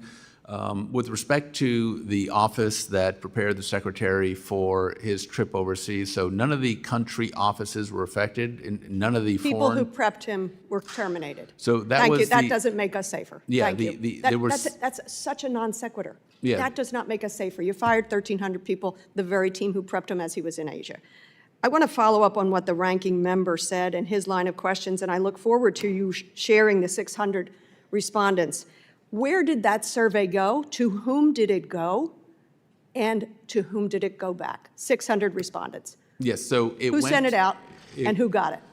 It was a department-wide email distribution asking all employees, foreign service, civil service for So their. how many people received that email? Everybody? Yeah, that's Every my single person? understanding. That's my It's your understanding. understanding. I've spoken to people. They didn't receive it. It's your understanding? It went to everybody? Who sent it out? Did you send it? I did not send it out. It was sent out by staff. Sent out by It staff. was a global distribution list, so I'd be curious as to someone saying they didn't get that email. And, okay, we look forward to seeing exactly the distribution list and who wrote back, because I have a wonder, I bet they didn't write and say, I think you need to can 1,300 people on Friday. Let's talk and shift to Gaza Humanitarian Foundation, the newly formed Gaza Humanitarian Foundation. Do you agree that the American people deserve to know where their taxpayer dollars are being spent and for what policy objectives they're being used? Certainly. Do you know that all foreign assistance programs are required to conduct risk assessments for funding they will administer? That sounds right to me. It's true. Nevertheless, it has been reported that the State Department waived 9 mandatory counterterrorism and anti-fraud safeguards to rush the $30 million award in simply 5 days for this startup, Gaza Humanitarian Foundation. Sound like the right way to go about that? I'm not familiar with this particular situation, but I'd be happy to look into it. You're familiar with the famine, the deprivation in Gaza, the fact that other programs are there, like Mrs. Cindy McCain World Food Program, that have been working faithfully there for a very long time, not to mention UNRWA. 5 days, $30 million grant, and they waved through 9 mandatory counterterrorism reviews. Do you think that's efficient and effective? I'd have to look at that particular situation. I would think you would My want only to. It's within your purview. It's Right. $30 million. Yeah, I'd Let have me to- move on. Sure. This organization has been rejected by humanitarian and human rights organization. It's proving to be a death trap for Gazans. Do you know that, and I want to ask as I end here, I recognize my time is up, Mr. Chairman, nearly 900 Gazans have been shot and killed desperately seeking food in some of these aid areas. The chair Thousands. will remind members that you're more than welcome to put a question in writing through the chair, and that And I will will be seek submitted. more questions. I seek unanimous consent to enter onto the record. May I tell you what I have? Yes, Thank you, Mr. Chairman. an article. 2 articles. Gaza, 875 people confirmed dead trying to source food in recent weeks.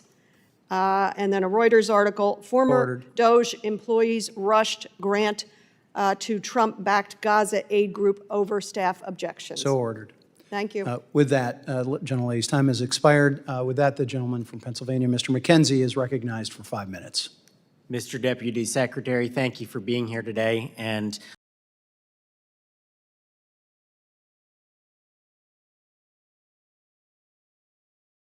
I'd like to start by thanking you for all the tremendous work that you're doing at the department.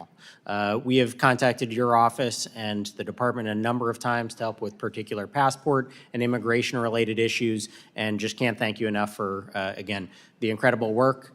Regardless of any changes or anything you've made, the impact that I can say for my constituents and our office is exceptional. So really tremendous job that you and the department are doing there. We have heard great things about the online renewal process for passports. The one area, and it's not necessarily a new issue, it's something that has been going on for years, is a small category relating to P2 visas for internationally recognized entertainers. We have a number of cultural events in our local community things from Music Fest to the Ukrainian Homestead Festival, where these international entertainers want to come into our community for just short periods of time, do their work, provide great entertainment, cultural experiences for those in our community. But unfortunately, they have been many times getting hung up and then ultimately missing the one event that they're looking to be able to possibly attend or perform at. So just want to talk to you about what you might be able to do to help us speed up and improve that process for P2 visas. Thank you for that question, Congressman. I'd be happy to look into any specific issue you have with that visa or any particular case.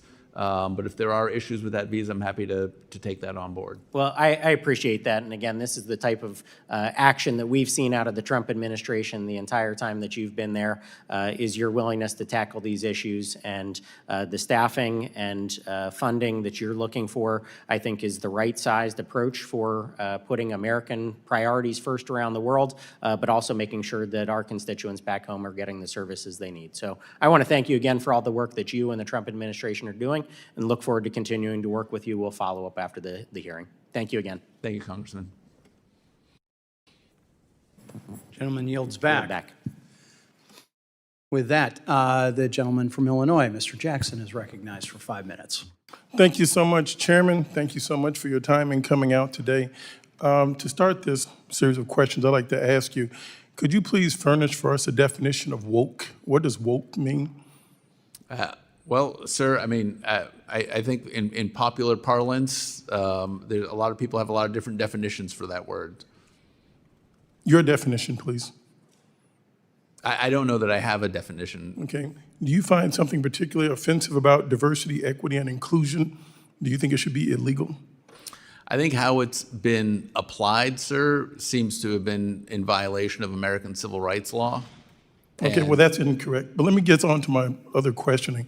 This administration has made no secret of its hostility towards diversity, equity, and inclusion programs, shutting them down, not just at the State Department, but across the federal government.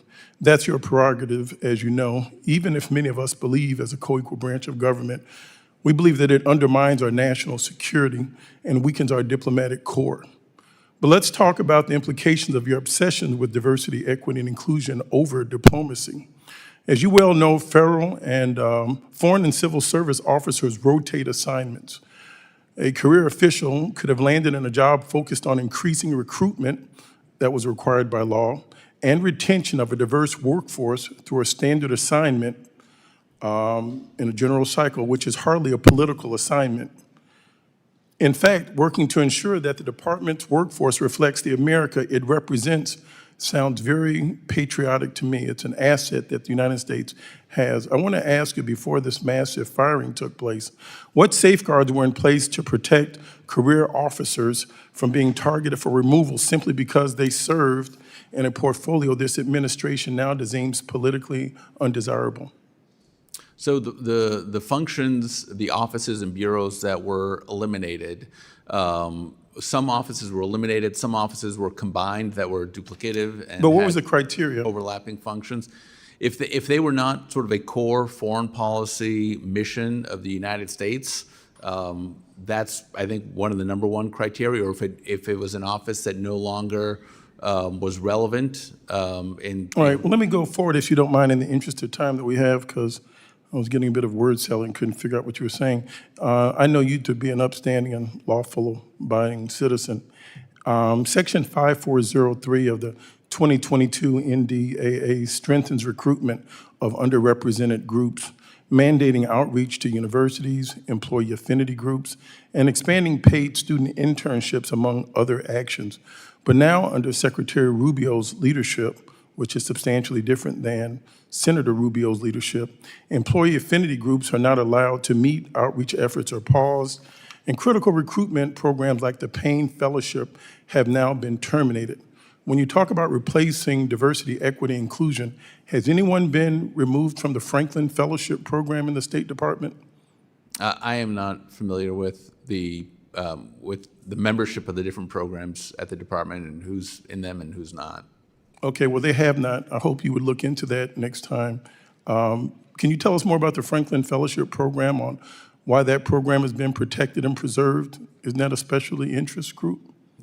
Sir, I could get back to you with information on that. My understanding is these affinity groups are sort of employee generated. I'm being They're very not- specific about Franklin, the my one under- group that has expanded during this time Yeah, period. my understanding is that's an affinity group that is founded by employees and whose membership is managed by those employees themselves. It's not a official State Department organization. It's my understanding. I might be wrong, but I don't Yep, think your it understanding is incorrect at this point. I hope you would refresh yourself on that. Section 504 of that bill requires that the Secretary of State to reward and advance officials that promote diversity and inclusion. But under Secretary Ruber, the department has abolished the performance evaluation criteria. Do you agree with that?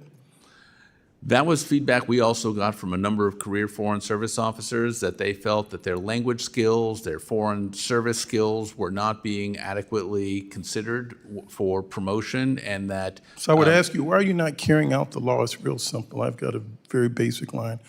To follow the law, this is the law. Will you respect the law? Well, absolutely, sir. If you want to let me know which particular law you think is not being faithfully executed, I'd be happy to look into that. 5404. Okay. I'd be happy to look into that, sir. Thank you, sir. I yield back at this time. Thank you for coming out. Gentleman yields back. With that, the gentleman from Indiana, Mr. Shreve, is recognized for 5 minutes. Thank you, Chairman. Thank you, Deputy Secretary Regas. A couple of points of feedback. Your department did an extraordinary job for my office and on behalf of a constituent in Columbus, Indiana, over the weekend in getting a visa. Had a constituent whose wife had a heart attack, young wife, over in Kenya. And he hustled to get over there, and in the middle of the weekend, the department turned around a visa as he was in flight to Orly, or Nagal, to get on to Kenya. So I think constituents very much appreciate that continued level of service on behalf of the department. I think your stated focus on trade over aid sells with the constituents that I represent in the 6th District of Indiana, and so I appreciate that. You noted in your opening comments that you'd completed the folding of USAID in the state just 15 days ago. But of course, you've got decades of legislative directives and instructions, authorized assistance programs that you've got to work with in, as part of the Foreign Assistance Program public laws. This must, I would think, materially impede your desired use of U.S. foreign assistance. If you agree with that, if you had your ways, how would you reorient, restructure U.S. foreign assistance if you were untethered? So I think what the Secretary's articulated and the President himself is that foreign assistance should be tied to an American foreign policy objective or a presidential foreign policy priority, and that we should be able to, there should be some kind of return on investment, whether it's going to make America safer or it's going to make America stronger or it's going to make America more prosperous. You know, I just spoke at the Foreign Assistance class at the Foreign Service Institute about 2 weeks ago, which was actually based on some of the feedback we got from Congress when we were briefing on the reorganization. They thought we had to do more training on that, so I went out and spoke to the first class. And I got a question about could we provide foreign assistance for job development or job training? And my response would be, the way you could justify something like that is if we want to make a trade deal with a country and they're concerned that this trade deal is going to negatively impact the population of that country, you say, hey, if we can spend $1 million on job training, where it's going to generate $10 million or $100 million in net economic benefit to the United States, then to me that's a good return on investment. You say we spend $1 million, but we got $100 million back for American businesses, or we created jobs here in the United States. So that's the kind of investment opportunity we want to make. We want to help countries help us, or if it comes to remigration, helping countries that want to be a safe third country for folks, or want to take back folks who've come illegally to the United States but don't have the capacity, we can help them potentially do that as well. So they're relieving a potential economic burden that might be coming from folks who are on U.S. assistance and helping them return back safely to a safe country. I appreciate that. I appreciate your service and that of so many people that you work with. I know that those cuts had to be painful, but you're not spending your own money. And so I appreciate the work that you've undertaken and are playing through. With that, I yield back. Representative yields back. With that, Representative McBride is recognized for 5 minutes. Thank you so much, Mr. Chairman. Thank you, Mr. Deputy Secretary, for joining us today, for your testimony, for your patience as we go through the list. As we've talked about throughout the course of this hearing, over 1,300 State Department employees were removed from their jobs last week. I'm curious if you're aware that these layoffs reduced the staff at the Office to Monitor and Combat Trafficking in Persons by 71%? Yes. Okay. Have we seen a 71% reduction in human trafficking globally? My understanding is the responsibility of most of the folks who were reduced were actually writing reports. They were not actually engaging in the field as Foreign Service officers. Is there not a role for individuals, employees of the State Department, to be able to monitor and understand the full scope of the human trafficking crisis? Oh, certainly, yeah, that function continues to remain. We do have people continuing to write reports, but there was just an excessive number of folks who were writing reports. So 71% of this office was useless? I would say there was a number of redundant functions. I'd be happy to give you a list of the positions that were eliminated. I would appreciate that. Sure. I would appreciate a list, because I do think it boggles the mind and defies belief that 71% of this department was so dispensable amidst a global crisis of human trafficking. I'm not surprised that the MAGA base is now questioning this administration's commitment to human trafficking globally and domestically. But I want to move on to talk about waste and corruption. While claiming to root out waste, fraud, and abuse, DOGE itself has estimated that shuttering USAID will cost taxpayers more than $6 billion and millions of dollars worth of humanitarian aid, which the U.S. has already paid for, and it's wasting away in warehouses across the world. This administration has destroyed the world's premier international development agency because the Doge Bros didn't understand how to read a spreadsheet. This administration has also paused enforcement of the Foreign Corrupt Practices Act while foreign interests spend millions at the president's resorts. I simply fail to see how these actions make Americans safer, stronger, or more prosperous. And I want to focus in on this topic of waste, fraud, and abuse. Mr. Deputy Secretary, are you aware of the America First Opportunity Fund that's been talked about? Yes. Okay.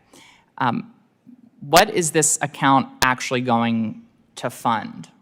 So this will be the premier foreign assistance fund for the department, which will be at the direction of the Secretary, and it will provide for foreign assistance that will make America safer and stronger and more prosperous, and will provide for democratic accountability in how those funds are being spent, so we don't have the situation where we had all of these examples of foreign assistance spending that kind of shocked the conscience of ordinary Americans about how their taxpayer dollars were being spent overseas for purposes that didn't advance our national interests, or were being spent on things that even the host country did not want. Can you tell us what controls, if any, will be put in place to ensure that this fund cannot be used for personal or political benefits of anyone in this administration? Sure, I think there are numerous controls in place. You have public accountability, number one. You have congressional oversight. You've got inspectors general who can review all of these spending. Congressional oversight, well, I don't think we're seeing much actual congressional oversight by the majority right now in this Congress of this administration. So I am skeptical that this slush fund will have any kind of appropriate oversight. And I am deeply worried about the effect of us sending $2.9 billion to the administration for a slush fund that has pretty limited oversight and limited controls or guardrails. I would also add you have public oversight as well. I mean, as you know, the president is before the cameras almost every single day at cabinet meetings, at the White House, getting on the plane, getting off the plane. He's taking questions. Any enterprising reporter can ask him about how this money is being spent. You're right. He does talk a lot on TV right now. I did see him recently try to defend not releasing the Epstein files. But with that, I will yield back. Representative yields back. With that, the representative from Indiana, Mr. Baird, is recognized for 5 minutes. Thank you, Mr. Chairman, and I appreciate you being here, Mr. Secretary. And I guess my question focuses on the fact that your duties as the Deputy Secretary of Management and Resources, you oversee modernization and operational efficiency. In that vein, you know, I want to make sure that and we talk about soft diplomacy, and I'm interested in agriculture. So the commodities that end up going to some of these countries, I want to be sure that they actually reach those people that it was intended for. American farmers and ranchers, and we as a country as well, are a giving people, but we also want to make sure that it gets to those that we intended for it to go to. So in that vein, I guess since your confirmation back in May, could you highlight? I want to give you the opportunity to highlight some of the inefficient areas that you found and what processes you are using or decisions you're using to improve those efficiencies and make sure that we're being effective for the kinds of programs that we're operating here. Sure. Thank you for that question, Congressman. So we've conducted an extensive review of the organization at the department, led by the undersecretaries at the department who, at this point, were all career Foreign Service officers or career civil servants who've been at the department for years and have tremendous experience and knowledge about how things work and how they don't work, and have experienced the department on a bipartisan basis through Republican administrations and Democrat administrations, and told us what they thought worked, where there were duplications, where there were offices that were not really performing well, how we could do a better job advancing America's foreign policy interests and the president's foreign policy priorities.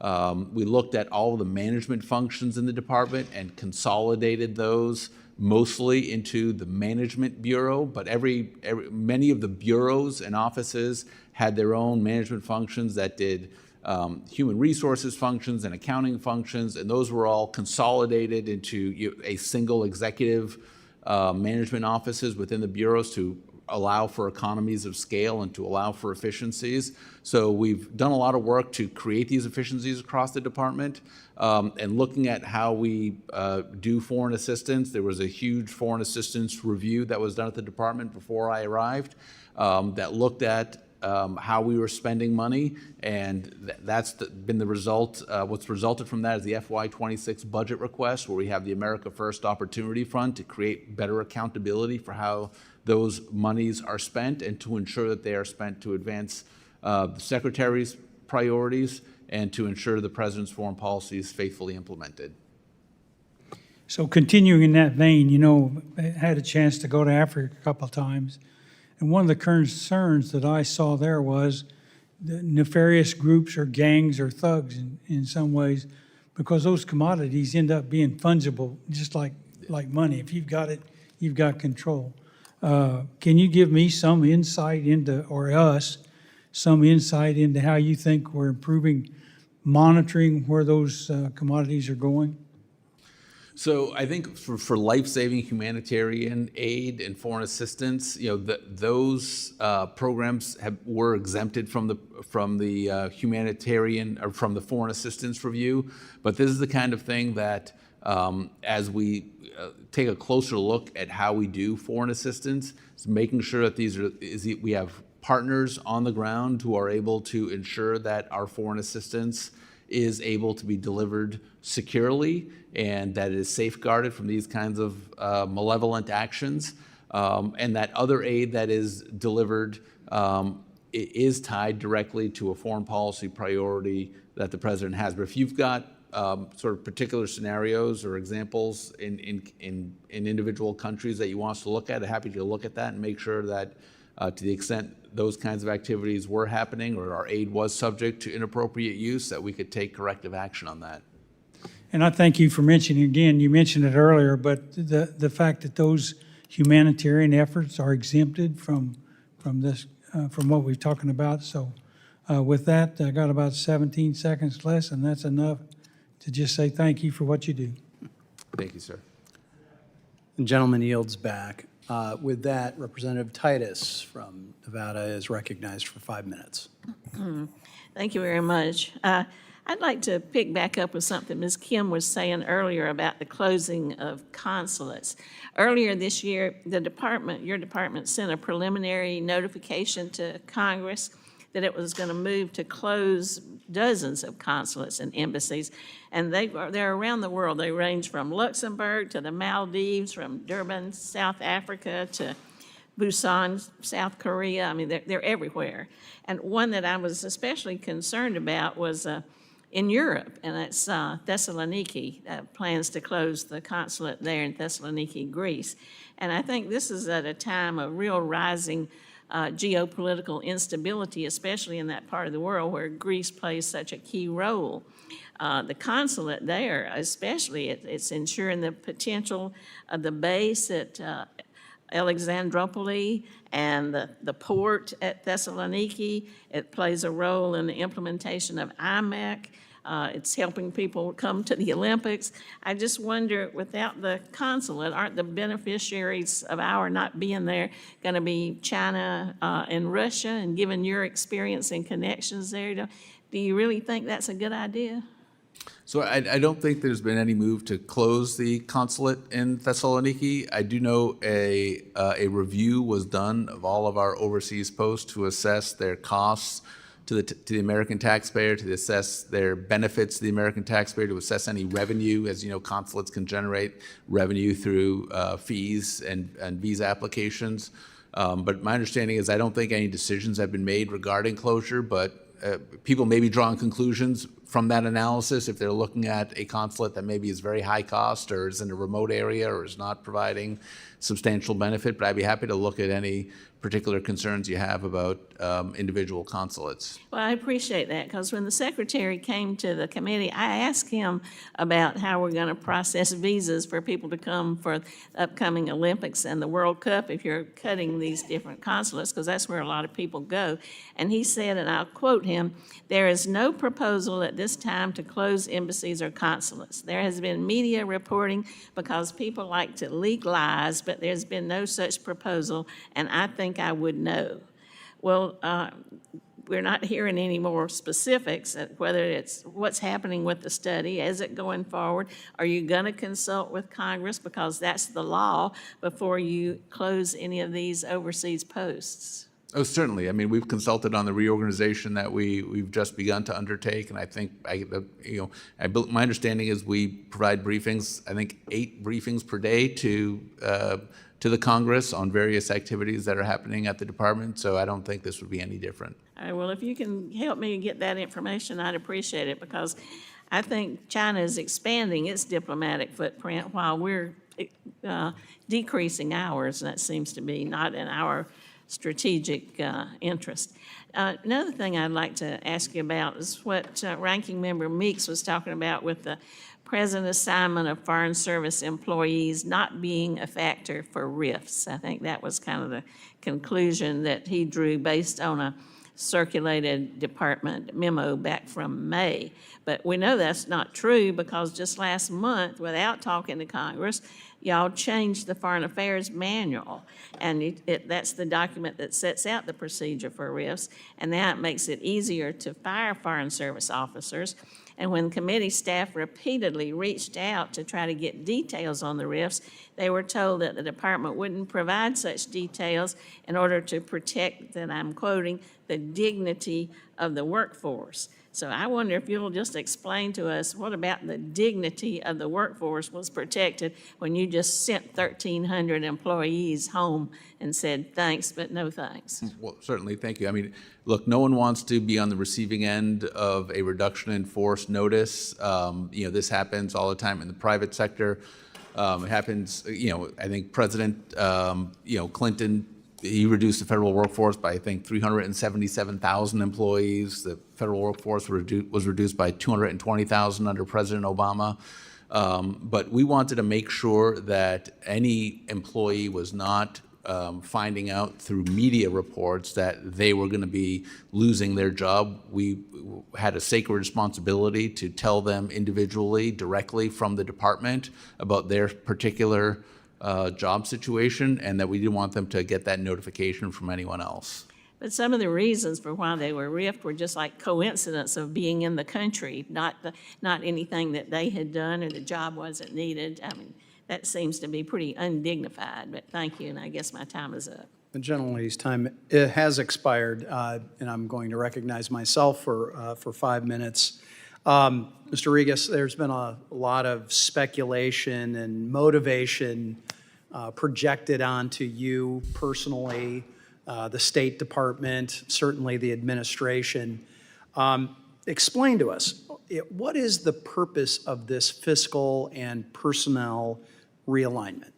In your words. Well, thank you for that question, Congressman. It's to align the mission of the department with the core function, with what its original core function is, which is conducting the foreign policy and diplomacy of the United States government. And are you saying that maybe we had gotten out of focus on some of that? I think so. I think some of that started in the post-Cold War environment where we didn't have that Soviet threat anymore, and so a lack of focus led to sort of an expansion of offices and issue-specific areas that it was sort of a department looking for a mission, looking for a function. I think it's pretty clear we're back in an era of great power competition, and I think that's focused the mind and focused our intentions back to engaging in real diplomacy. Yeah, many of us up here questioned the role of USAID in pushing not aid, but philosophy and actions onto a lot of countries. And I'm assuming that this kind of reform is intended to enhance transparency, enhance efficiency. Anything else it's trying to do? Yeah, and centering the mission, empowering our diplomats. Most of the work that's been consolidated, the offices that have been eliminated, have been to take those functions. The functions themselves haven't been eliminated, or at least the functions that we want to keep have not been eliminated. They've been moved. As you were pointing out with the office with trafficking, correct? Yes. They've been moved to the regional bureaus, right? And to the posts overseas. So our ambassadors who are in those countries where, say, human trafficking is occurring, or the regional bureaus where it's a big problem, they are now the ones who are empowered, who know these countries best, and who are in the best possible position to take action. Is that why we put ambassadors in place? That is why we put ambassadors in place. Okay. They have the title plenipotentiary because they are the chief ranking official in that country representing the President of the United States. Well, welcome to Washington, which always believes if 10 is good, 100 must be better, and frankly, 1,000 must be essential. Yes. So I think we're seeing this disruption of this notion of just adding to budgets and adding to FTEs. Somehow that means a better product, or certainly that the interests of the United States are being brought about in a better manner around the world. And I mean, that's clearly not been the case, correct? That is correct. Yeah, and you see even some of the most successful and iconic American companies out there, Facebook, Microsoft, Google, they've laid off people. They do it all the time. And it's not because they don't have the money to pay for it. It's because those offices or those functions aren't doing what they need to be doing, and they need to focus on their core mission. Not to mention $36 trillion in debt. So I'm going to move on, though. I'm going to take on a personal issue. This has been of particular interest to me, that following the Biden administration's disastrous withdrawal from Afghanistan is the treatment of our Afghan allies.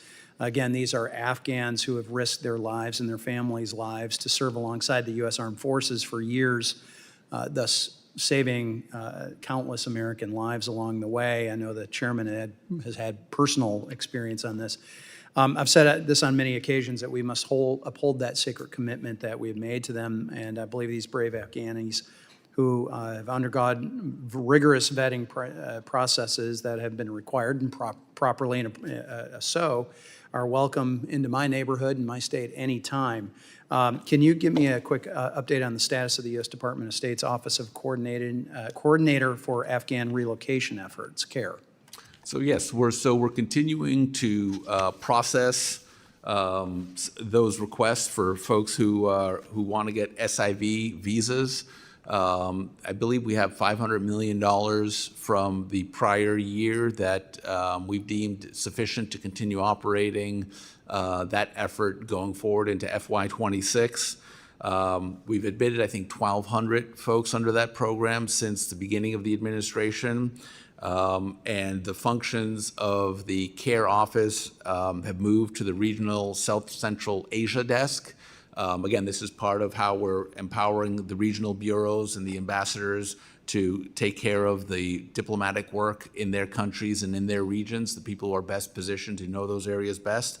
So that work is continuing. All right, my time has expired. With that, Representative Jacobs from California is recognized for 5 minutes. Thank you, Mr. Chairman. Deputy Secretary Regas, thanks for being here. I want to start with the Global Fragility Act. As you know, a bipartisan landmark law that passed in 2019. This law was designed to implement many of the lessons from years of costly and unsuccessful U.S. stabilization efforts in Iraq and Afghanistan and Somalia. And it was designed to make foreign assistance more strategic and effective, something I know the Secretary has said he cares about. Congress remains very committed to this law. I just recently introduced a GFA reauthorization bill with Chair Emeritus McCall, and the House National Security Appropriations Bill just appropriated money for GFA implementation. Secretary Rubio also recently promised Senator Coons in an appropriations hearing that GFA would still be implemented at the department. However, the RIFs announced last week closed the office, the Conflict and Stabilization Operations Bureau, and fired the staff that have implemented GFA since its passage. So, Deputy Secretary Regas, how does the department intend to implement the Global Fragility Act if you just fired all of the relevant staff with the institutional knowledge and expertise to do this effectively? So thank you for that question, Congresswoman. The functions of that office are going to be carried out at the regional bureau level, and this is something the Secretary's talked about, is empowering both our ambassadors and the regional bureaus who are charged with doing the diplomacy rather than sort of specific functional offices. So we're focusing the functional offices and empowering the regional offices to be able to carry out those diplomatic functions. Sure. There are about 20 people who were previously dedicated to GFA implementation who were carrying out important coordinating, monitoring, evaluation and learning, and planning functions. Exactly how will that be replaced?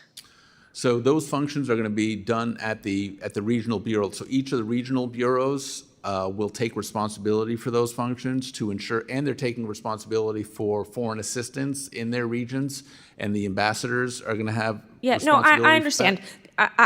But why didn't you move over anyone with any actual experience with GFA to the regional bureaus if that was your intent, instead of firing them? So the folks, the folks who are in those offices are also working contemporaneously with people in the regional bureaus. So I don't think it's correct to say people in the regional bureaus or at posts don't understand how to carry out foreign assistance in accordance with the Global Fragility Act. So I'm very confident they're going to be able to do that going forward. Deputy Secretary Regas, you and I both know that foreign service officers and civil servants in the regional bureaus are already stretched thin. And the idea that we are now putting on top of that significant programmatic and coordinating and monitoring and evaluation on top of their existing workload without any of the expertise or institutional knowledge from that process over the last 5 years. And remember, this bill passed when President Trump was president the first time. This is not some lefty priority. This is a bipartisan priority of Congress. Can you provide to our committee a clear plan for how the department will implement GFA, including by ensuring adequate staffing with the appropriate conflict expertise and implementation experience? Sure. So we have hired, or in the process of hiring back, about 400 folks who had worked at USAID, at the regional bureaus, and at posts overseas, in addition to hiring about another 400 folks who are going to be locally employed staff who help to administer these programs. So to the extent that we, and this is something we're going to be under constant evaluation and review to ensure that our ambassadors and regional bureaus have the staff and expertise they need to be able to execute and implement on that. So are you going to hire back any people from CSO or people who worked specifically on the GFA? So to the extent that there are jobs so there are very prescriptive rules around how RIFs, reductions in force, have to be done in the federal government and how people can be hired back. So we'd have to make sure we are abiding by how those rules are promulgated. But if there is a need that our ambassadors or regional bureaus are demonstrating that they want or need a particular expertise, we'd be happy to consider that. Okay, well, I will look forward to that written response from you on what the actual plan is. I will also say in the CN that we received, the reorganization CN, it said the Office of Foreign Assistance Policy was going to take on certain statutory policy. What you're telling me is that it will actually be the regional bureaus who are doing the GFA implementation. So if we could also get clarification on who actually will be responsible, bipartisan, congressionally mandated GFA implementation. Please include that in your written response on the plan to implement it. Thank you. I yield back. Thank you. Chair now recognizes Representative Lawler. Thank you, Mr. Chairman. Deputy Secretary, Secretary Rubio, OMB Director Vaught, and administration officials have repeatedly asserted to Congress that funding is not being cut or frozen for the procurement and delivery of American-made, ready-to-use therapeutic foods. However, as of today, as I understand it, no RUTF orders have been processed this year, and the two nonprofit manufacturers who make these products, which are sourced from 27 states across the U.S., are in danger of going out of business. Can you provide me with an update on the status of moving these orders forward? Thank you for that question, Congressman. I regret I'm not familiar with this particular issue, but I'd be happy to take it on board, look into it, and get you a response. Okay. If you can do so expeditiously, that would be helpful. I will do so, sir. Thank you. What is the status of the State Department's Office of the Coordinator for Afghan Relocation Efforts? So that office, we're still processing SIV visas under Chief of Mission Authority. That work, like the work of a lot of that's being done at the State Department now under our reorganization, is being moved to the regional bureaus. So it's being moved from that, the care functions are being moved to the regional South Central Asia desk. My understanding is we've admitted about 1,200 people under this program since the beginning of the administration, and that work, the processing of those visas continues. So you expect that program under the auspices of the regional desk will continue moving forward? Yes, it is continuing under the South Central Asia desks, yeah. Okay. Do you see has there been any discussion of changes to the actual approval of visas for Afghanistan interpreters and others that helped us during the Afghanistan war moving forward, or do you see the program largely continuing as is? My understanding is that about 400,000 people have been admitted with SIVs from Afghanistan, and that the so-called easy cases have kind of made their way through, and there are sort of a number of hard cases at the end of people who did not or could not pass vetting to be admitted into the United States, and so I think it's down to harder cases now, so I don't know that we're going to see the kinds of numbers we've seen previously admitted, but the review work continues. One of the things that was obviously a big concern with USAID was some of the funding that went to different projects or entities that, on the face, we would not support. For instance, an anti-Semitic rapper who got $3 million to promote anti-Israeli rap songs in Gaza and the West Bank, as well as obviously funding that previously went to UNRWA on the work that they did to undermine and foment hate and anti-Semitism and teach Palestinian students to hate Jews and frankly want to kill Jews, which is part of why we saw October 7th happen. What is it that the State Department is doing now to make sure that that type of funding does not occur ever again? And two, obviously with the change in how we're getting humanitarian assistance into Gaza, how do you see that functioning? So number one, I think the elimination of USAID as a foreign aid institution, I think was step one to that. Number two was the creation of the America First Opportunity Fund, which is what the administration has proposed in its FY26 budget to ensure democratic accountability in how foreign assistance funds are being distributed. You look at this long list of USAID funds that I think kind of shocked the public conscience about how public taxpayer dollars were being spent. And you can't really answer the question who authorized that or who approved it, or there was no one that you could really hold it. I mean, you could technically hold the USAID administrator accountable for that, but they're going to say, I never saw that or never approved it. With the America First Opportunity Fund, this is done at the discretion of the secretary under the president's authority as the chief foreign policy officer of the United States, and he's someone who's before the press every single day. He can be asked questions by the public. I mentioned earlier there's congressional oversight as well. The inspector general can also review how monies are being spent. So I think there's going to be the questions about accountability. I think there are multiple layers of accountability for how that money is spent. And the ultimate accountability is to the American voter, right? They can say, I don't like how this money was spent, or I do. Thanks. I yield back. Chair now recognizes Representative Jayapal. Thank you, Mr. Chairman. Thank you, Deputy Secretary Regas, for being here. Before coming for Congress, I worked for a Seattle-based nonprofit that was one of the largest implementing global health issues around the world. And in our state, Washington State, global health is a leading industry. It creates tens of thousands of jobs right there at home. It generates billions of dollars for our economy.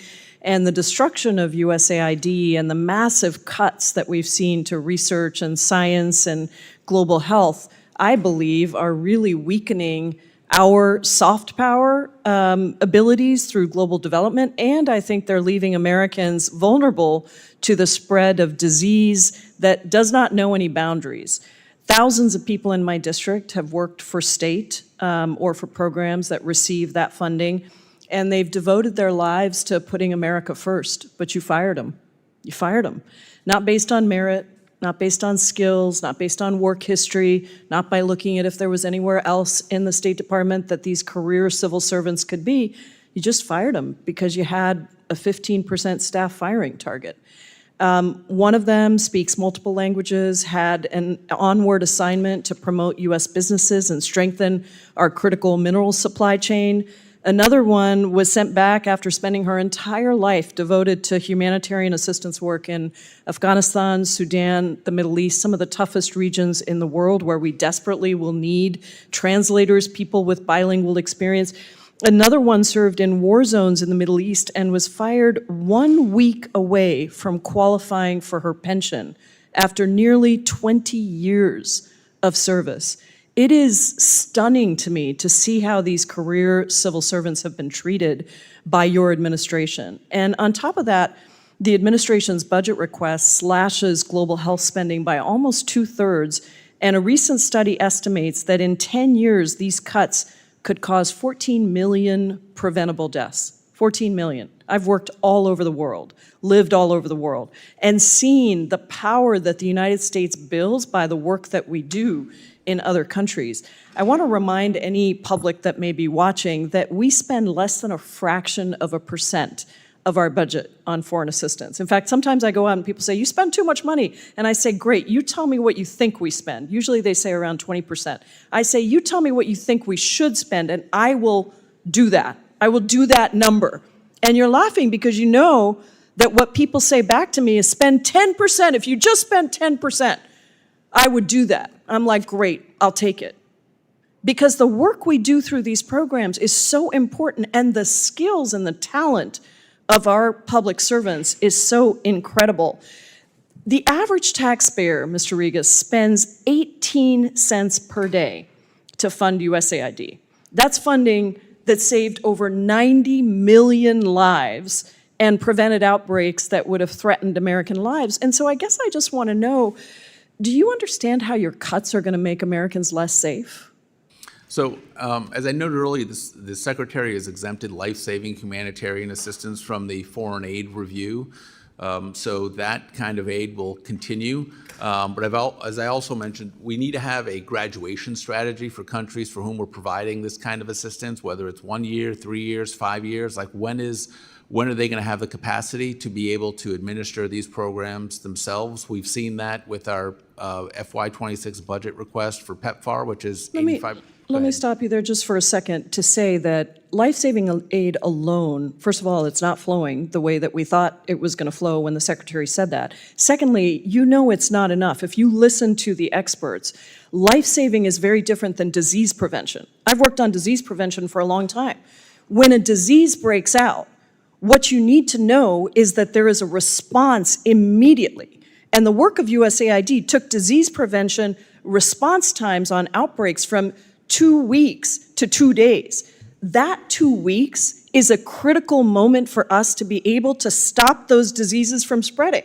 And we're in a situation now where we can't even analyze samples that come to us from other countries because they're being put through all kinds of other cuts at the CDC, at other agencies. And so it's simply just not the case that life-saving is enough. I have 19 seconds, so I want to turn to the Gaza Humanitarian Foundation.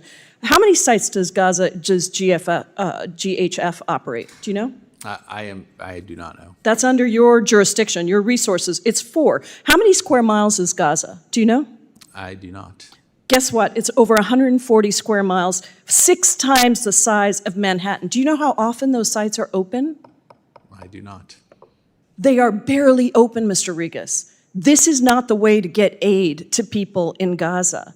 And if you're going to be here over personnel and operations, I would ask that you know the details of what you are actually overseeing and ask the experts to come in and help you. Because whatever people say about UNRWA, we were delivering aid Gentlelady's time has to expired. the people that needed Representative it. Vice Thank is you. now recognized. Deputy Secretary, you've been beat up over the 6 months or so that the new administration's been in trying to change what is effectively a lifetime of problems in how we implement the taxpayer dollars around the world. So I'm going to switch a little bit. It's not going to be gentler or kinder, but it will be different. I want to talk about the things that have been wrong for a long time that I see currently, what's gone on so far, not implementing these changes.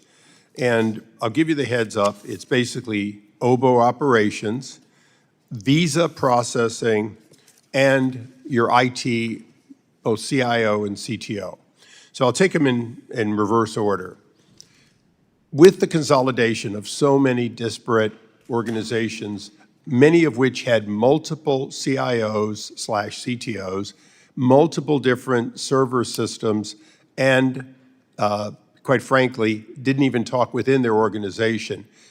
Do you have, or can you work with this committee to present us with a plan to get to a single, consolidated, and of course, modern and secure, presumably cloud system, so that we can have confidence that it's both secure and affordable? Yes, I would be happy to do so, Congressman. Good. It'll be a tough job. Yeah. Secondly, I'd like to talk about OBO. Long before Benghazi, the organization was a mess. Long before Benghazi, it was decades behind in meeting the modernization just for basic safety and security of embassies, much less desperate remote locations, offices, and so on. During the George W. Bush administration, there was tremendous progress made by changing from one-of designs to standard design, standard build. Obviously, each site looks somewhat different, but standard parts and for the most part cookie cutter programs that allowed us to speed up dramatically. President Obama enjoyed during his 8 years the 4 years of work, or the 8 years of work done by General Williams. Are you prepared to return to a system that is cost-effective, speeds up the process, and improves the security for all the men and women who work abroad? Absolutely, and I think the cost of building overseas and the requirements that we put on our contractors, I believe we only have really 2 contractors that currently provide services to us overseas, which I think is just not adequate, is not enough competition, and there's not enough companies that are able to meet the requirements. I'm shocked you say a duopoly is not a good way to do business. Shocked, yeah. Well, thank you, and we look forward to working with that. Lastly, the chairman has announced and is in the process, as you know, of a full reauthorization of your agency. That is an amazing task and one that hasn't been done in decades. In that task, I want to call back to the era of the visa decision that was made during Chairman Henry Hyde's day. At that time, as the Department of Homeland Security was being stood up, the goal of the George W. Bush administration under Colin Powell, they planned on removing all visa services, the consular services that actually do the interviews and evaluation and give the visas to foreigners. They were going to move it to Homeland Security, and Homeland Security would then field people as necessary. Henry Hyde, listening to the State Department, pushed hard and was able to stop that on the theory that it was A, a career path, and B, that it would streamline the process to keep it within state. Mr. Deputy Secretary, that hasn't proven to be true, has it? No, I don't think. I don't know, but I take your word for it. And in that sense, if you talk to anyone in your consular section, they're going to tell you that they are the beginning of the process, but at the end of the day, Homeland Security and other agencies not facing the public make all the decisions, and they can only say, we don't have approval, we don't have delay, and those delays go on for months without answer. I'm sure you've heard that. Yes. In the reauthorization, would you work with the committee on the possibility that we do, in fact, implement some version of that original plan, one in which the forward-facing, the responsibility to Homeland Security to make those decisions in a single step, not in a series of steps that are so opaque? Would you agree to work with us at least on the concept and the possibility that that would be good for both the foreigners who wait in line and, quite frankly, for a massive amount of people who begin in that position, and that position is, at least my observation, is truly not part of the career path of foreign officers? Yeah, I'd be happy to work with you, sir. Thank you. At that, I yield back, Mr. Chairman. Chair now recognizes Representative Stanton. Thank you very much, Mr. Chair. This is an important hearing. Mr. Deputy Secretary, as you well know, we are in the middle of an intense competition with China, and we will need the strongest military on the planet, but we will need more than the strongest military on the planet, because the true battle is for economic superiority and, of course, this battle of communism versus our form of government, democracy. China has spent vast amount on international development projects over the last decade, almost $700 billion compared to USA's $80 billion. So I appreciate and support the request for a budget increase for the Development Finance Corporation to counter China's Belt and Road Initiative. Let's be clear, China will outspend us. This means we need to be smarter about our spending. The Government Accountability Office suggested that our dollars go further if we have larger in-country presence. But President Trump just arbitrarily cut 1,300 department employees. That includes employees who are directly working on the U.S. response to China, who are experts in global tech competition and who spoke fluent Mandarin. We know that multilateral efforts like export controls are more effective at protecting American supply chains when we work together with our allies than doing so alone. But President Trump has burned many relationships by imposing tariffs on our strongest allies and given China the ability to position itself as the defender of free trade. And then, of course, there are reckless cuts. This budget request moves USAID under the State Department, and only 14% of the projects remain, and only 6% of USAID staff. China will see this vacuum and has already stepped in to fill it. This budget request zeroes out funding for the UN. Meanwhile, China has been increasing its funding and putting its people in key leadership roles, shifting global power dynamics away from United States leadership. This budget request cuts funding for the international narcotics and law enforcement, funding that is directly used to curtail Chinese illegal transshipment and counter Chinese aggression in the South China Sea. China will undoubtedly take advantage of weaker law enforcement to expand its presence. Mr. Deputy Secretary, are you aware of how large China's overseas diplomatic footprint is around the globe? And then does it worry you that it is overtaking the United States diplomatic footprint? Thank you for that question, Congressman. My understanding is while we are somewhat equally matched in terms of how many posts we have overseas, the United States does have substantially more personnel serving overseas, both at the State Department and at the interagency at our posts overseas. I really appreciate that, and I want to keep it that way and even continue to enhance it. I'm a big believer that our diplomatic efforts are going to help us continue to lead the world.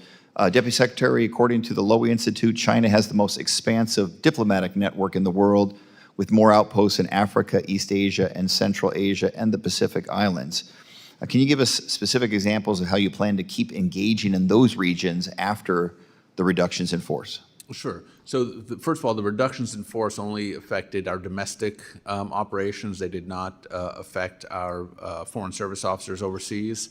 I think the president has really shown the way with his first trip abroad, where he went to Saudi Arabia, Qatar, and UAE about economic engagement, both U.S. investing there and bringing back an enormous amount of investments to the U.S. economy. And I think that's the kind of diplomatic and economic engagement we want to see that ties together the interests of the United States with countries overseas so that we are economic partners. We're helping them grow and they're helping us as well. I think the restructuring of the department and the reduction in force is going to be of enormous importance to both Democrats and Republicans here. So will you commit to keeping this committee informed about plans to restructure or reduce personnel who are posted abroad, and do so before you start implementing those changes? Yes. I really appreciate that. Here's what's at stake. China is taking advantage of this moment to strengthen their standing on the world stage. Meanwhile, the administration is gutting the State Department budget to its lowest level since before World War II. In my opinion, that does not make the United States stronger. When America retreats, China advances. When we fire our experts, they hire more. When we walk away from the table, they sit down and set the terms. And I believe if we keep handing Beijing the keys to global leadership, the next generations will ask why we let America's influence crumble, not because we couldn't afford it, but because we didn't fight for it. With that, I yield back. Chair now recognizes Representative Perry. Thanks, Mr. Chairman. Deputy Secretary, welcome here. I'm going to start with a 2024 GAO report that flagged $3.2 million in duplicative contracts for overseas cultural programs. And I'm just wondering if you can identify for us any specific duplicative contracts that have been terminated and kind of what metrics you use. I think the work you do is probably very difficult to measure success, but contracts are contracts, money's being spent. The American people demand something for it as they should. How do you do that? Can you name any duplicative contracts that have been terminated? Well, I don't have the specific contract lines in front of me, but there was what the Secretary has articulated in terms of how we want to spend our money, both in grants and in contracts, is that we can tie that directly to the 3 goals he has articulated, and that hopefully every contract and grant that we are delivering on or executing on is making America safer, making America stronger, and making America more prosperous. And if it's not doing all 3, it should certainly be doing at least one. If it's not doing one, then we're not doing that contract and we're not doing that grant. So I kind of agree with that. Now, the State Department's budget has operated without reauthorization for 23 years, which is astounding. Most Americans don't understand that, and there's not a good explanation for it. 80% of the operations are literally unauthorized. Recent report exposed $1.8 million in grants for overseas gender equity programs, including $500,000 for workshops in sub-Saharan Africa. Deputy Secretary, are you familiar with places like Chad, Somalia, Ethiopia? Do you think, Like my colleague from Arizona was just talking about China winning the diplomatic race because we're not there and we can afford to do more. Seems to me if you can't find enough food to eat, the last thing or in the list of the last things you're interested in are gender equity programs, right? We can ill afford it. We're never going to be able to outpace China if it's just spending money. We have to be smart about it, and we can't waste our money on things like that. Department's got a history of funding programs that stray, and the word stray I kind of use loosely, from American interests, like $700,000 for climate-focused art exhibits in Asia per 2023 OIG audit. You have a list of specific grants like those for gender equity or climate art exhibits that have been axed or realigned with the FY26 budget with America's strategic priorities. Do you have anything like that? I can certainly provide you a list. I mean, I have a series of examples here in front of me that I think have got, the Secretary's gone over in prior hearings, as well as have been, talked about from the White House podium about, examples of grant spending from USAID that I think most Americans would agree was not a good use of taxpayer dollars. Yeah, I think the list is replete, but every time you hear them, look, there are folks here that don't like the fact that we're trying to reduce the size of government and that you've been put in charge of it. But, a 2023 OPM report revealed a 15% staffing increase since 2010, yet a 2024 CSIS study found no corresponding uptick in diplomatic outcomes, such as trade agreements or counterterrorism success, which leads American taxpayers who give up their hard-earned money for this to say, what the heck are we paying for? Yes. Program after program. So I'm not going to ask you to go through them, but I think it's important that we remind everybody that there is a limited amount of funds, that we do have to compete globally with an adversary like China, and that we have to spend our money wisely, not on stupid things and not wastefully. I mean, I'll turn to the 2021 SIGAR report that revealed $1.2 billion in unaccounted for funds during the Afghanistan withdrawal, which is a glaring failure. And, if we talk about grants for cultural festivals in South Asia, let me ask you that. So grants for a cultural festival in South Asia, where does that fit into aligning America's priorities with defeating our adversaries in South Asia? Is there something there that we're missing? It does not. No, I think that's probably a misguided attempt by folks to think that was an exercise of soft power, but I don't think anyone could draw a line from how funding that enhances America's power or influence in that part of the world. Thank you, Mr. Chairman. Thank you. Chair now recognizes Representative Costa. Thank you very much, Mr. Chairman. I apologize if some of the questions have been asked to you previously because we've had overlapping committee hearings. Part of the meat and potatoes, I think, of a legislative office is helping our constituent services with issues of passports, visa accounts, and in middle of California, in Fresno, and those counties, we have a large Latino community that has family members in not only Mexico, but Central American countries, a large Punjabi population, large in India, and we deal with this daily.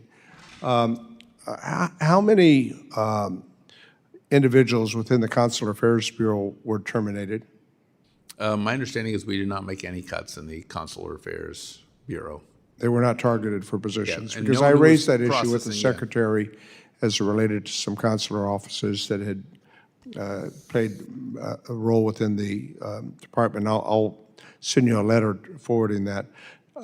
So then, what's your process? You have enough staffing to maintain current processing for passports on timelines? Yeah, there were no reductions to individuals who process passports or visas in consular affairs. So to the extent that we're able to implement, technology solutions or other labor The technology solutions, as you've made a transfer to computerization, has had some some challenges. Has that not been the case? Well, I mean, there is a modernization program underway Right. for passports. And that makes sense. Yeah. But like any new program, it hasn't been implemented without challenges. Would you say? Yeah, I think that's fair to say. The issue on terminations, how many of the State Department employees, including Foreign Service officers, served in rotational assignments? Do you know? So my understanding is with respect to the Foreign Service is about 14,000 Foreign Service. And yes or no, were those part of those that were served termination notices? There were, I think, 239 Foreign Service Was an officers. assessment conducted on their performances? Because I've had anecdotal stories where they'd gotten glowing reports on their past performance and then they were summarily dismissed. So the reduction in force rules that exist in the government are very prescriptive, and so if you're eliminating... What were the metrics? So if an office itself was eliminated and someone was in that office, if an entire, we had offices that were eliminated and other offices that were combined or merged with other offices, but if you were in an office that was completely eliminated, everyone in that office, foreign and civil service... Well, we've got reports, and we'll help hopefully get clarity on that. Those in consular services that their jobs were eliminated. And I'd like to have you respond to that, and I'll get you the information. How's that sound? Were they simply fired by serving in the wrong post, or what other considerations were using to reassigning employees who have some of the toughest posts in some of the areas that are not the plum political assignments that administrations also have the opportunity to provide? Sure, thank you. So the reorganization affected domestic offices only. So if someone was serving in a domestic office and that office was completely closed, then the employees who were in that office in that competitive area would have received a reduction in force notice. Okay, we'll follow up with these other questions. Let me close on food for peace. State of Kansas sold half its annual wheat crop abroad, representing significant income to Kansas farmers. I'm from California, but 44% of our agriculture in California is exported. The administration, I think, proposes to eliminate food for peace in fiscal year 26 budget. It's terminated many of the contracts, meaning those same farmers have to find alternative markets for crops, and many of them have lost incomes in the process, and that doesn't even count the impacts in the hundreds of millions of dollars of USAID. How does cutting American farmers' market access and international sales make America more prosperous? Well, I'd have to look into that particular program you referenced, sir. I would like you to, please. Yeah, of course. And if you do, you might want to meet with some farmers or with recipients of the program to discuss the impacts of eliminating the program, not only Food for Peace, but what's been devastating in USAID, I believe. Yeah. I'd be happy to look into that, sir. I know the president is a big fan of our farmers and wants to see them succeed. He tells it all the time, but this mass deportation is a real problem, let me tell you. And the Secretary of Agriculture talked about people on their work requirements are going to take those jobs. Give me a break. And automation, it's not there. To be discussed, continued. Thank you, Mr. Chairman. Representative Schneider. Thank you, Mr. Chairman, and Deputy Secretary, thank you for being here today. I know it's been a long day. And just to refresh, what's the mission statement for the Department of State? Well, I can provide you with a copy of that, sir. But I'll read it to you. Okay, it's to go ahead. protect and promote U.S. security, prosperity, and democratic values, and shape an international environment in which all Americans can thrive. Do you support that? Sounds good to Do me, you think sir, that yes. works, whether it's I a think so. Democratic president or a Republican president across decades, across the century marks? That's the role of the State Department, right? Yes. All right, now, thinking of your role in this administration, how will you measure success against that mission 4 years from now? So I think the Secretary's articulated that every action we take and every dollar we spend and every program we execute on should make America safer, should make But America how will you measure stronger. that? Give me, I mean, you're organizing, you're going through all these cuts and slashes and changes. How are you going to measure your success 4 years from now when your term is over?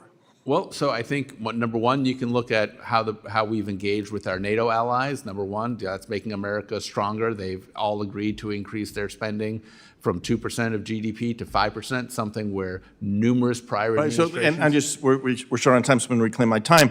But you said you've worked for 3 administrations, and you mentioned that we've entered a new era of great power competition. Who are our competitors in that? Well, certainly I think China is at the top of that list. Anyone else? Well, we have both friendly competitors and unfriendly competitors. Okay, but the great power competition, it's China, it's Russia. How important are having and working with allies in determining who's going to win that great power competition? Well, I think it's important that we have allies rather than clients, right? So we have I think, and we've seen that with our NATO allies. They've gone from being kind of dependents. You know, people used to joke that NATO was a military alliance of countries without militaries, and now we've got them to agree to spend 5% of their GDP. What distinguishes, I would argue, the United States from China and certainly Russia is our allies, that relationship with NATO, the other alliances we've built. And those alliances, certainly there's a military aspect to it, but the diplomatic aspect. We had Defense Secretary Mattis testify before Congress. He said, you know, if we're not investing in aid and in diplomacy, development and diplomacy, we're going to have to invest more in guns and bullets. It's really important. And the U.S., because of our relationship with our allies, the work of all the people who serve us in the State Department, they may not wear the same uniforms as the military, but they go to places far, they go to places of danger, and they represent and promote and protect U.S. interests, and that's critically important. Let me ask you, are the challenges confronting the U.S. around the world shrinking or growing? I would say certainly our awareness of them is growing, and I think they're probably growing more than they're shrinking. Okay. Is the role the United States needs to take on the global stage in working with allies and expressing leadership as we did in World War II, as we did after World War II, as we did in winning the Cold War, is the importance of U.S. leadership shrinking or growing? I think it's growing. I think that the president has demonstrated that. I mean, I think he's been the biggest actor when it comes to American soft power. And one last question. If the U.S. isn't leading, what country is in a position best to fill that void in that great power competition to protect U.S. interests and protect Americans around the world? Sure, I think China is certainly making of our a play allies. for that. Who's going to replace the U.S.? We're competing with China. We don't want them to replace us. The U.S. is indispensable. So here's the thing, and I know many of my colleagues have spoken passionately and rightly about the damage this budget and reorganization will do to our diplomatic workforce and America's leadership in the world, and I agree with that. What strikes me, though, and where I'm stuck, it's not just a matter of misplaced priorities or ideology. It's that I don't see a theory of success behind what you are doing, what the department is doing. You said the reorganization is about streamlining and focus. Yet cutting thousands of skilled professionals without first developing a clear plan and having metrics for that plan and how the department will operate differently, it's not streamlining, it's amputating.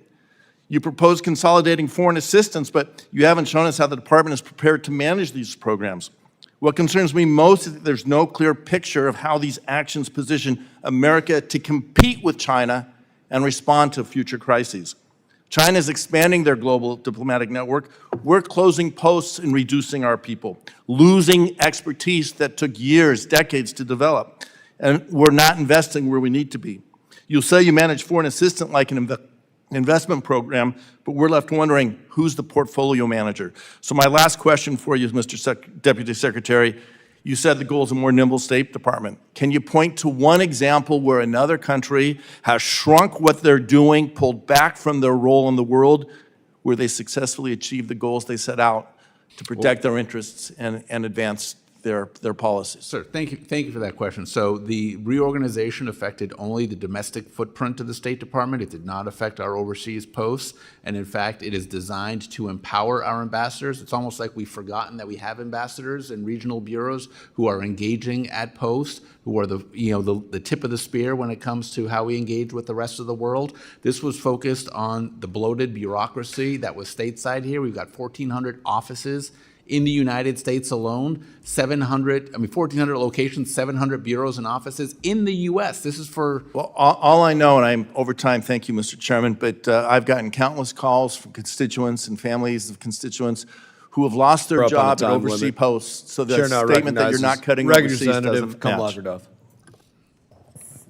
Thank you, Mr. Chair. And thank you, Deputy Secretary, for staying. I appreciate that. I serve as the ranking member for the South and Central Asia Subcommittee, so I want to focus on that bureau today. And I do know that two of my Republican colleagues asked questions about an issue that I'm also going to ask you about. So you see that there's bipartisan concern. Would you agree with this statement? And it's a yes or no. The State Department should uphold our commitment to protect the Afghans who helped U.S. service members stationed in Afghanistan. Of course. Okay, thank you. Are you aware then, and I think you are, but I'm going to ask it anyway, are you aware of the law that a Republican-led Congress passed last year requiring a coordinator for the Afghan relocation efforts at the State Department or CARE? I am aware of the CARE office. Okay, so then you are aware of the law and you're clear on the congressional intent, yet your reorganization plan eliminates the CARE office and the administration has refused to brief us on your plan for Afghan allies or even give us a straight answer about who the coordinator is. And earlier you said that you're briefing the Congress 8 times a day. I don't know who you're briefing because as you can tell, there are both Republicans and Democrats that care about this issue. So can you reveal who the coordinator is? So the functions for the CARE office have moved to the South Central Asia Bureau at the Department of State. Right. And the and to the But that doesn't answer the question yeah. about who the person is, who the coordinator is, because there's a difference between a person who's doing the work and a function. I know you've folded everything into everything. It's like origami. But how come we don't know? How come you can't tell us? How come you won't tell us who the coordinator is? Well, that would, the person who's in charge of the South Central Asia Bureau would be the Assistant Secretary for South Central Asia. So that would be the first person, I think. Okay, well, that I would be interested, I think many of us would be interested in what that person is doing and have them answer some questions that we have, both Republicans and Democrats, about what's going on with our Afghan allies. Because I ask this because on Friday, you fired the entire CARE leadership team. So anyone who would have had the experience and the expertise to efficiently manage Afghan relocations, which is complicated, and Secretary Rubio came in here and we know he's doing 14 jobs. I do not think you should be giving 14 jobs to the 12 people that are left in the State Department who are handling such a complicated issue. So we have had, we know that the CARE leadership team has been fired. We know that the CARE office has lost over 30 people since the beginning of the administration. And we know that that does not give you the capacity that you need to sustain the same pace of processing. And then on top of that, the administration is trying to terminate temporary protective status for Afghans living in the United States. So they're going to lose their work authorization, and then they're going to be deported back to Afghanistan where the Taliban is waiting to get them. And these are people who actually work to protect U.S. service members overseas. I bring it up because everyone wants to, last Congress, we had a hearing every week talking about Afghanistan. And now, very hard to get people to come and talk about Afghanistan and what is happening to our allies. And we are doing a disservice to our U.S. service members because what other country is going to say, I'm going to be willing to stick out my people's neck to help you when you're then going to sell my people down the river or back to the exact same people who are waiting to kill them? The second part of this is, do you know what Camp Asalia is? I do not know what Camp Okay. Asalia is. So the camp is a U.S. facility in Doha where 1,500 Afghan refugees are waiting to be resettled. And the administration is considering closing down the camp and then forcibly repatriating these Afghans who have been in limbo in this facility waiting for years. They're going to repatriate them back to Afghanistan, back into the hands of the Taliban. So the question I asked you in the beginning about the U.S. upholding its commitment to protecting these people who risk their lives to protect us, we have got to do better. And that's on you. That's the responsibility of you. That's the responsibility of the State Department. And I sent a letter to the chair of this committee asking us to continue to ask questions about this. And I'm going to continue to ask questions about this because it's about our credibility. You ain't talking about trade, you ain't talking about aid, you're talking about reneging on your credibility to make sure that our service members are protected when they go overseas to fight for us. And with that, Mr. Chair, I thank you for giving me extra time and I yield back. Chair now recognizes Representative Johnson. Thank you, Mr. Chairman.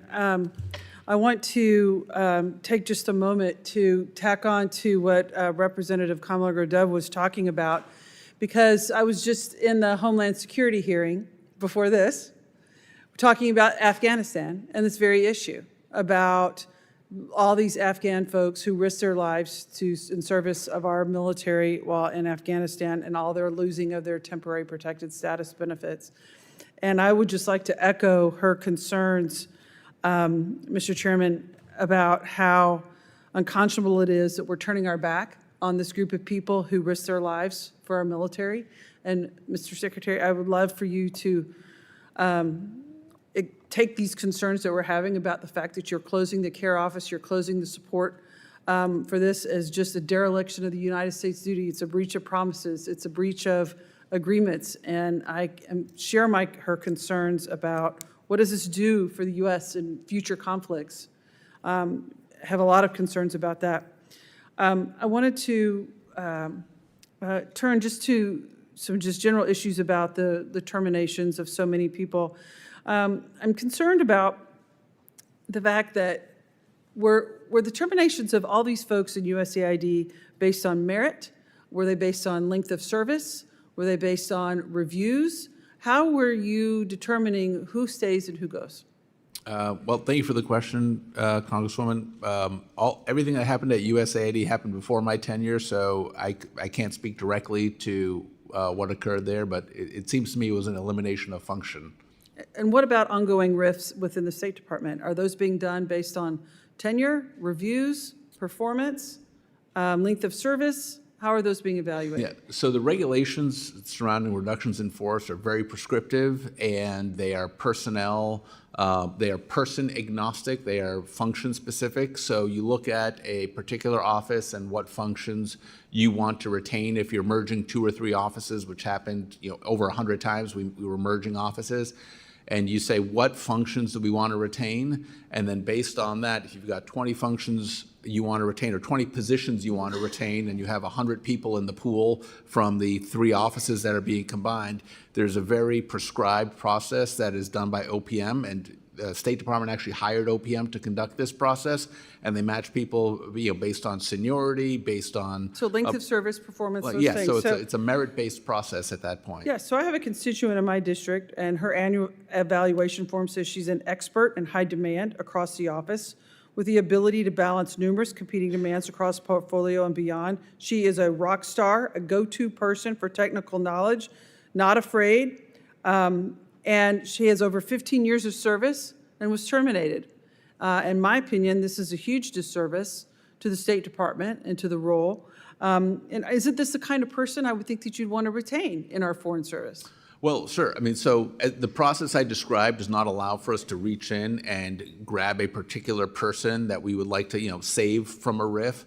It has to be done according to these prescribed regulations in the government that are merit-based and account for all of these other sort of requirements related to the position. And this is sort of what the law calls for, and this is what has been... Yeah, but there's provisions in the law, though, for you to make sure that the purge is done not based on optics, not based on ideology, but based on performance and the capacity to do the job.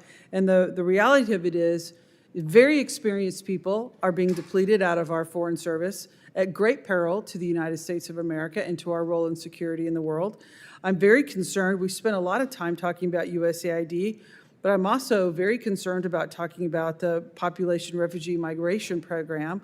I had the opportunity to be in some foreign countries where they were talking about how detrimental all the cuts are that the U.S. had in these programs. And those programs are designed to retain migrants within these home countries, and yet we're cutting all of the employees, the personnel, and the resources to these countries to keep people from illegally entering the United States. That makes absolutely no sense.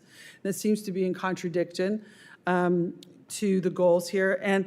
But I also want to highlight, this employee that I referenced was doing amazing work in PEPFAR, amazing work in HIV and AIDS to minimize the spread throughout the world, and was doing incredible work in honor of programs set by another Republican president, George Bush. And it's really tragic that this administration has targeting in such a demonic way HIV and AIDS and PEPFAR and its role in saving lives. And with that, I am out of time and I yield back. Chair recognizes Representative Arnold. Thank you, Mr. Chairman. On Friday, as you know, President Trump arbitrarily fired 1,300 expert State Department staffers as part of his capricious effort to slash 15% of the State Department's domestic workforce. Look, our allies around the world are feeling the true impact of these dangerous choices, and our adversaries are grinning from ear to ear. China is already stepping in to fill the void when we cut our foreign assistance, ceding the airwaves to their propaganda, and retreating from the global stage. That is what's happening. And when you claim you want to prevent waste, fraud, and abuse, the foreign aid freeze has led to the resources you oversee literally rotting at ports, medicine expiring, people dying.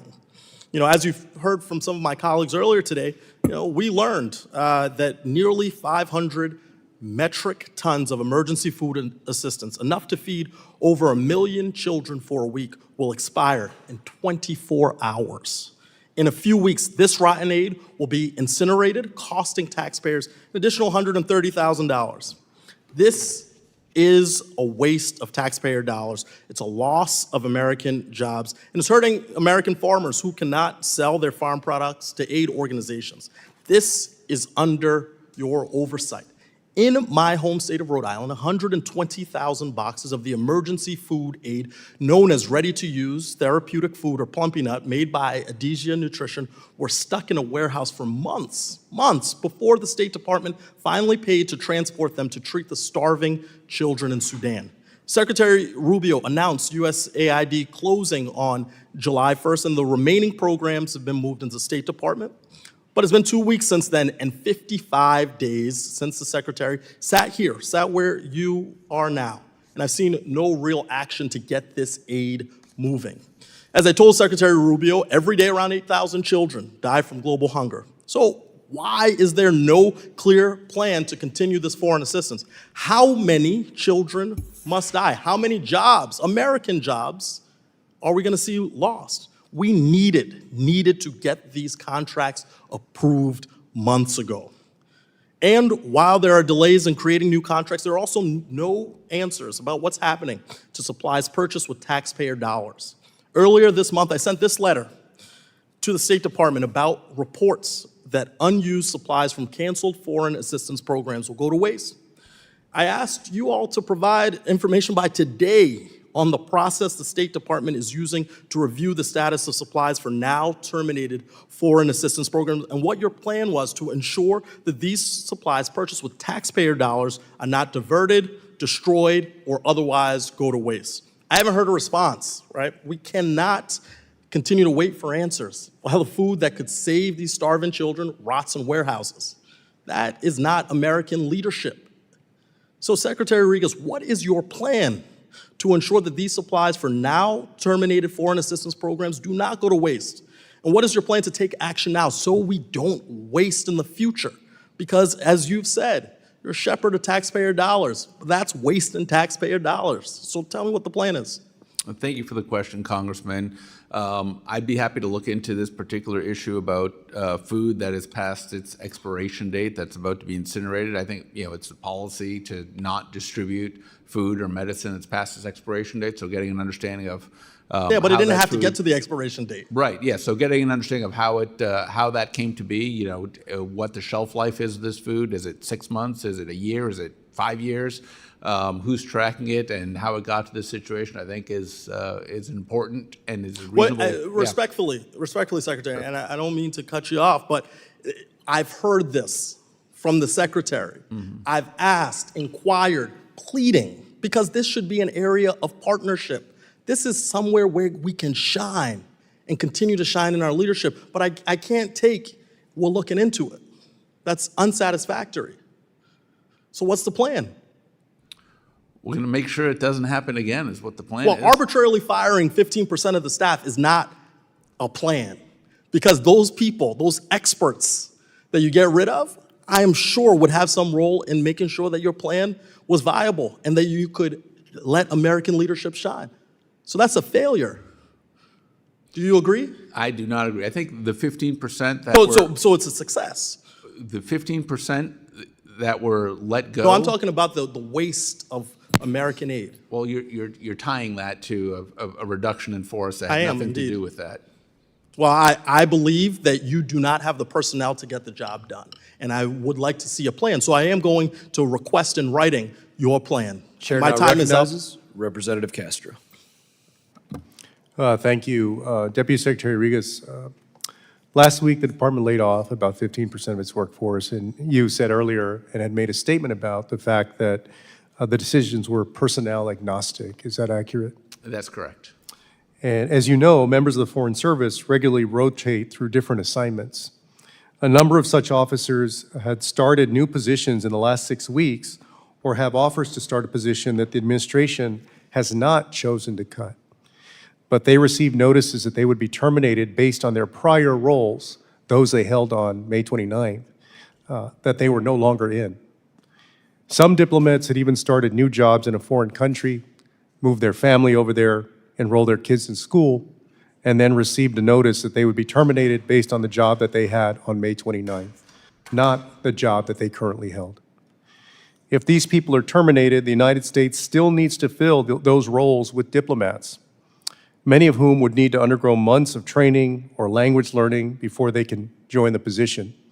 In other words, the country would have to spend millions and millions of dollars when these people were already in those jobs. Are you aware of this situation, and will you revise the decisions and allow individuals who were terminated based on their job 2 months ago but have joined a new position or have an agreement to join a new position, whether abroad or in the United States, to continue in those roles? So in order to conduct the reduction in force and the reorganization that we did, it was necessary to have an effective date. That effective date was as of May 29th, which is when the Secretary approved the reorganization plan. Unfortunately, we wanted to move very quickly on that. Unfortunately, a district court judge in California saw fit to intercede and hold up that reorganization, putting people in a tremendous amount of limbo. So people were taking, in this case, it sounds like individuals were moving or taking other actions that were not tied to their current duties. They were reassigned consistent with what the State Department does every year. Right. So they were in new roles. But you're not disagreeing with me that they are in these new roles and they're getting terminated or fired. The new roles are not being cut out. So you're going to have to go replace those people with new people that you're going to have to spend literally millions and millions of dollars to train, when the purported reason for cutting out these folks is to save money. So I guess I'm trying to work with you. Yeah. Will you reconsider what is relatively a small group in the total, reconsider the fact that these people are already trained and we're doing the work that you're going to need to now go fill? So we have to abide by the reduction in force rules, and they're very prescriptive in terms of once a position is eliminated and an incumbent is eliminated, how they can return to federal service and who's on those retention registers. Well, I mean, I guess the long and short of it, will these people have a chance to go back to the jobs they were currently holding when they were terminated, not the old ones that they held on May 29th? Yes or no? Yeah, well, we'd have to do it in accordance with the law and But will you give them a chance to go back to work? I have to do what the law calls for. And Well, then I'm asking you, what does the law call for? Will you give this specific group of people in this conundrum the chance to go into those roles that they were actually working at when they were terminated? If the law allows for that, certainly. So we have your commitment that if the law allows for it, that you will allow them back or consider them back for their roles? Yes, my understanding is I don't think the law allows for it. I'd be happy to check with legal counsel again, but they've been pretty adamant the entire time that. Okay, so if the law doesn't allow for it, then we just wasted millions of dollars. The decisions that you made wasted millions of dollars. I would not agree with that. Well, I mean, we just went through it, right? They were in a new job. They've received the training for this new job. The number of them would total such that it was millions of dollars spent. Now, because these positions that they were holding when they were terminated were not cut out, right? So you're going to have to go and now hire new people for those roles. So it's going to cost you millions and millions of dollars because of a decision that you made. No, I don't agree with it. So we have about 14,000. How do you not agree with it? We have about 14,000 Foreign Service officers. 10,000 of those Foreign Service officers are deployed outside the U.S. We have about 4,000 Foreign Service officers. Yeah, this applies to people in the U.S. and outside the who U.S. are working CONUS in the United States of America. So we need to get more of those 4,000 Foreign Service officers working in foreign places, which is what their mission is. No, I guess I don't see how that answers my question. You made a decision that affects a small group of people. It's clearly a bad decision because it's going to cost us millions of dollars when you were trying to save a lot of money, but you're saying that you're not going to do everything you can to rectify that? Well, what I'm saying is we have Foreign Service officers already on the payroll who are working in the United States of America. I've gotten letters from 2 mayors who say, please give me back my Foreign Service officer. I'm wondering, why is a Foreign Service officer working for a mayor in the United States of America? Like, you don't join the Foreign Service to go work in, Dearborn, Michigan, or in, Orange, California, wherever these folks are working. They need to be working at posts overseas, or they're diplomats in residence. But then why didn't you cut the jobs? You didn't cut the job. No, we canceled those details. They were detailed to working for mayors working for mayors in the United States of America. We recalled their details to come back to state. So Let me make this one last point. But again, they were working in these roles. These roles were not terminated. Has expired. All members have had their opportunity to ask their questions. I want to thank you for your time today. I'm going to give you an opportunity to offer any closing statements, comments. You've been asked many questions. Any closing comments that you wish to make, and we'll close out this hearing. No, well, I just want to thank you, Chairman, and the members of the committee for their questions. It was my honor to be here before today to answer for the members of the committee. I'm happy to do it anytime. I think it's an important function that you perform for the American people, and I appreciate the questions, the hard ones, the easy ones. And I'm happy to give as much transparency as I can about what we're doing and how we're doing it so that your questions and concerns are satisfied. Thank you, Deputy Secretary Regas. Pursuant to committee rules, all members may have 5 days to submit statements, questions, extraneous materials for the record, subject to length limitations. And with that objection, this committee stands adjourned.